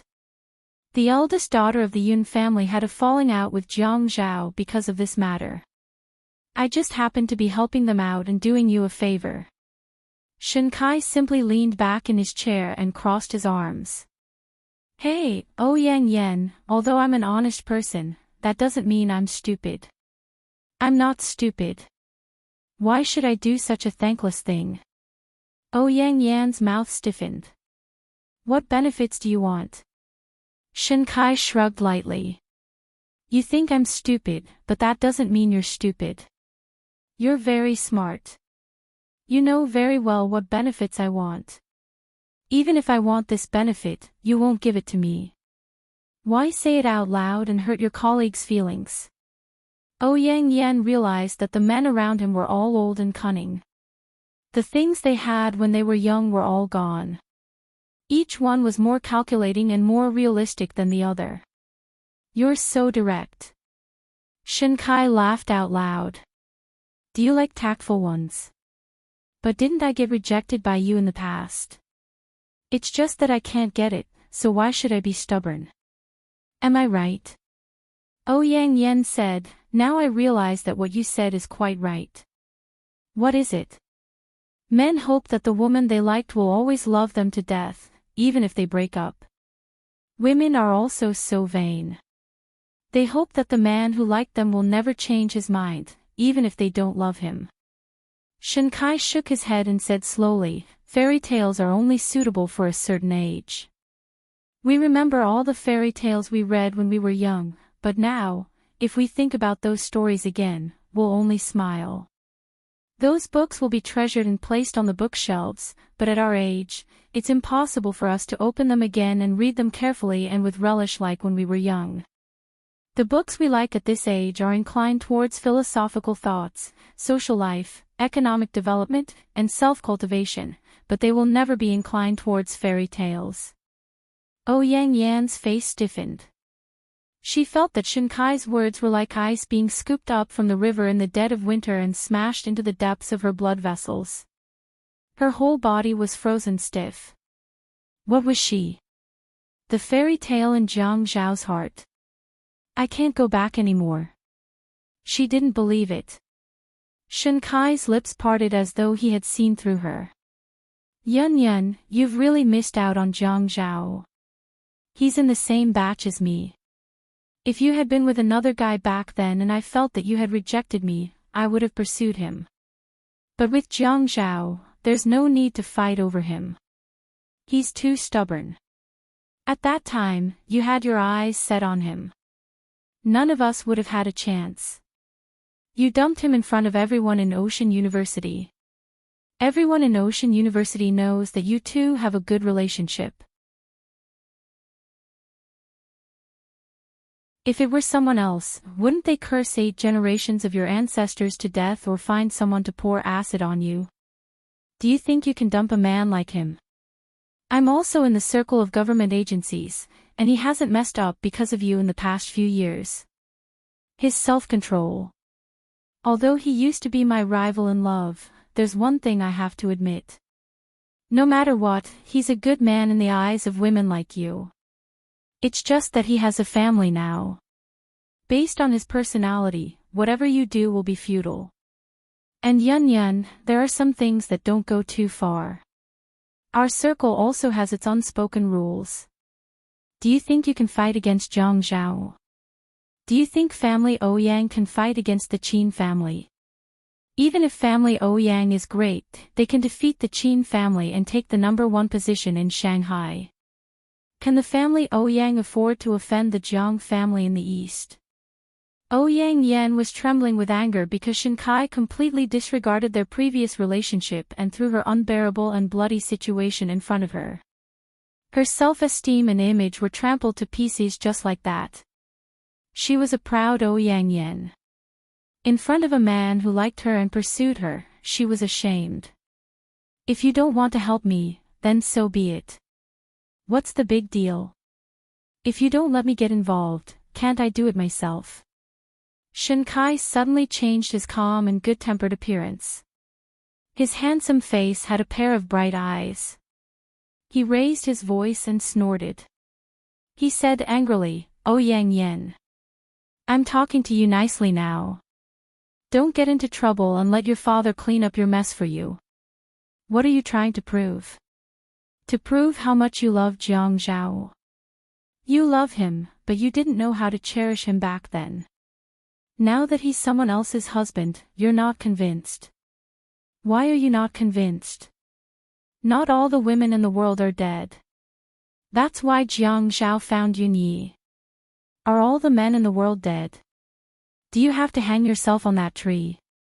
Can't you put away your self-righteous pride and start afresh?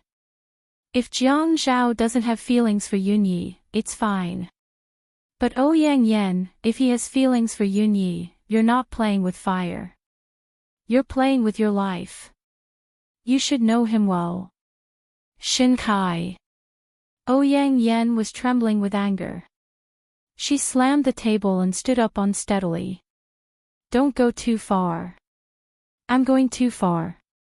Shinkai smiled. Ouyang Yan, I'm not the kind of fool who likes a woman. I know she doesn't like me, but I'm still trying to help her find true love. I'm not Jesus. So, don't think I'm going too far. Ouyang Yen took a deep breath. Jiang Zhao didn't care about their old relationship. Even this pursuer who had been in contact with her for the past few years didn't care about their old relationship. Men were indeed fickle. Shen Kai slowly sipped his tea. Ouyang Yen, if you want to talk about conditions, then act as if you want to talk about conditions. But let me tell you, to me, you are not so attractive that I would give up my career to shed my blood for you. After all, I am already past that impulsive age. Who told you not to pursue me earlier? You're so self-righteous. Ouyang Yen said disdainfully. Shen Kai rubbed his face impatiently. Hearing Ouyang Yen say that, he didn't feel comfortable. But his attitude was there. Whether he was self-righteous or thinking too much, he didn't want to suffer any losses. Xia Qian led the waiter into the private room and placed the dishes one by one on the table. She said with a smile, "All the dishes have been served. Please enjoy." She thought to herself, stingy. You only ordered 2 small dishes on such a big table.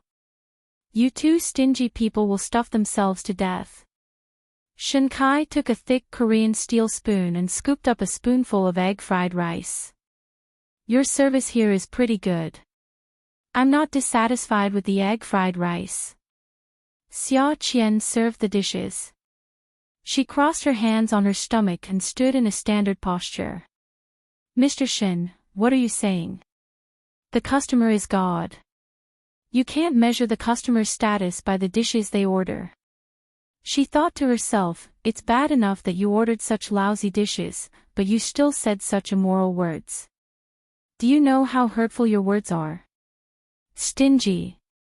By the time Xia Qian finished speaking, Shen Kai had already swallowed a mouthful of egg fried rice. He nodded repeatedly to express his approval.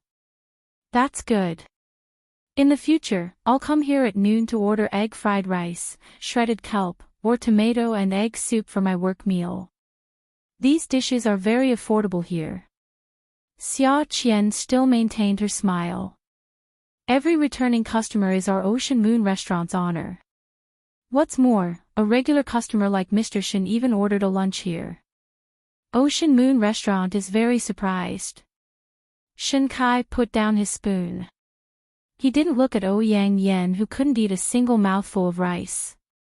He tilted his head and asked Xia Qian, "Little sister, you really know how to talk. How long have you been working here?" "A month. I've never seen you. I'm in the middle class because my classes are basically in the afternoon this semester." "Oh, school." "Yes, a part-time job. Ocean Moon Restaurant is actually recruiting temporary workers." Shen Kai frowned. Xia Qian said confidently, "It's a big company that doesn't stick to one type of talent. The manager thinks that it's not easy to find a high-quality waiter like me. Even if I'm only in the middle class, she still wants me. Are you sure your surname is Xia and not Wang?" Xia Qian studied media, so her brain reacted quickly. She immediately understood that Shen Kai was deliberately mocking her as Old Lady Wang. In the service industry, one had to endure all kinds of customers unless one had no backing and couldn't bear it anymore. Only then would one go to the manager. Of course, if one had a backing, one had to endure it even if one couldn't bear it anymore. This was because it was useless to go to the manager. The manager would rather fire you than cause trouble for the restaurant. Xia Qian's lips curved. "I don't think I'm that old, so my surname is just right. When I'm 60, I'll change my surname to Wang. That's more appropriate." "Ha, interesting, interesting." After Xia Qian left, Ouyang Yen was still so angry that she refused to eat. Shen Kai held a spoon and said to her, "If you bring up Yun Hongwei's case in 2003, you'll be causing trouble for yourself. This industry isn't small, but it's not big either. You can't dig too deep into it. Once you do, the roots will be intertwined and the vines will be intertwined. If you want to dig deeper, you'll have to cut off the roots above. But the roots above are the roots of other trees. Is this something you can just cut off? The person who helped him get rid of the media was the director of the provincial TV station. Now he's been promoted, but this person was able to become the director because of your father's support. Yang Yan felt a chill in the soles of her feet. It kept drilling into the crevices of her bones, and it was getting higher and higher. Her knees were so cold that she couldn't move them. She reached out and rubbed them. Shen Kai slowly took another bite and drank some soup. Seeing that Yang Yan didn't dare to make a sound and had no more food in her mouth, he continued, when the news of the 2004 tsunami came out, he immediately saw that the price of pineapple was going to rise, so he bought almost all of the pineapple in Haiqing. After that, he sold it to a mahogany furniture manufacturer at a high price. He was indeed very business-minded. Not only did he take out all his living expenses, he even went to the bank to borrow a huge sum of money. Do you know who approved this huge sum of money? Yang Yan trembled. Her voice was very soft. Who? Who do you think it could be? It has nothing to do with my uncle. Yang Yan's intuition told her that Shen Kai was definitely going to say that it was someone from the family Yang. She didn't believe him. Shen Kai smiled faintly and said with a hint of provocation, "Your uncle approved it. When your uncle approved this sum of money, didn't he have any tricks up his sleeves? After all, that sum of money came so quickly. Others might not know about the unspoken rules of this circle, but how can we not know? Your uncle is now in the headquarters. Once this matter is dug out, will it really benefit you? Yun, don't put on a righteous face to bring someone to justice. Let me tell you, people like you, me, and Jiang Zhao were thrown onto this path. To put it bluntly, we were thrown onto this path to serve our family Yang. Although it's not right for me to say this, you know best that your father pushed you onto this path to make things easier for the family Yang, not to cause trouble for them. If your father really wanted you to use carefree life for the rest of your life, he would have let you be a teacher and not come to the procuratorate. The procuratorate isn't a government office with a lot of money. You know that very well. Welfare, Songshu 566. You're tuning into the LoveLore Library YouTube channel. We're so grateful for your support, and don't forget to subscribe to join us on this incredible journey through captivating stories. Your generosity through donations truly makes a world of difference, as it's the primary source of revenue that allows me to expand and enhance this channel for you. Thank you from the bottom of my heart for being a part of this adventure.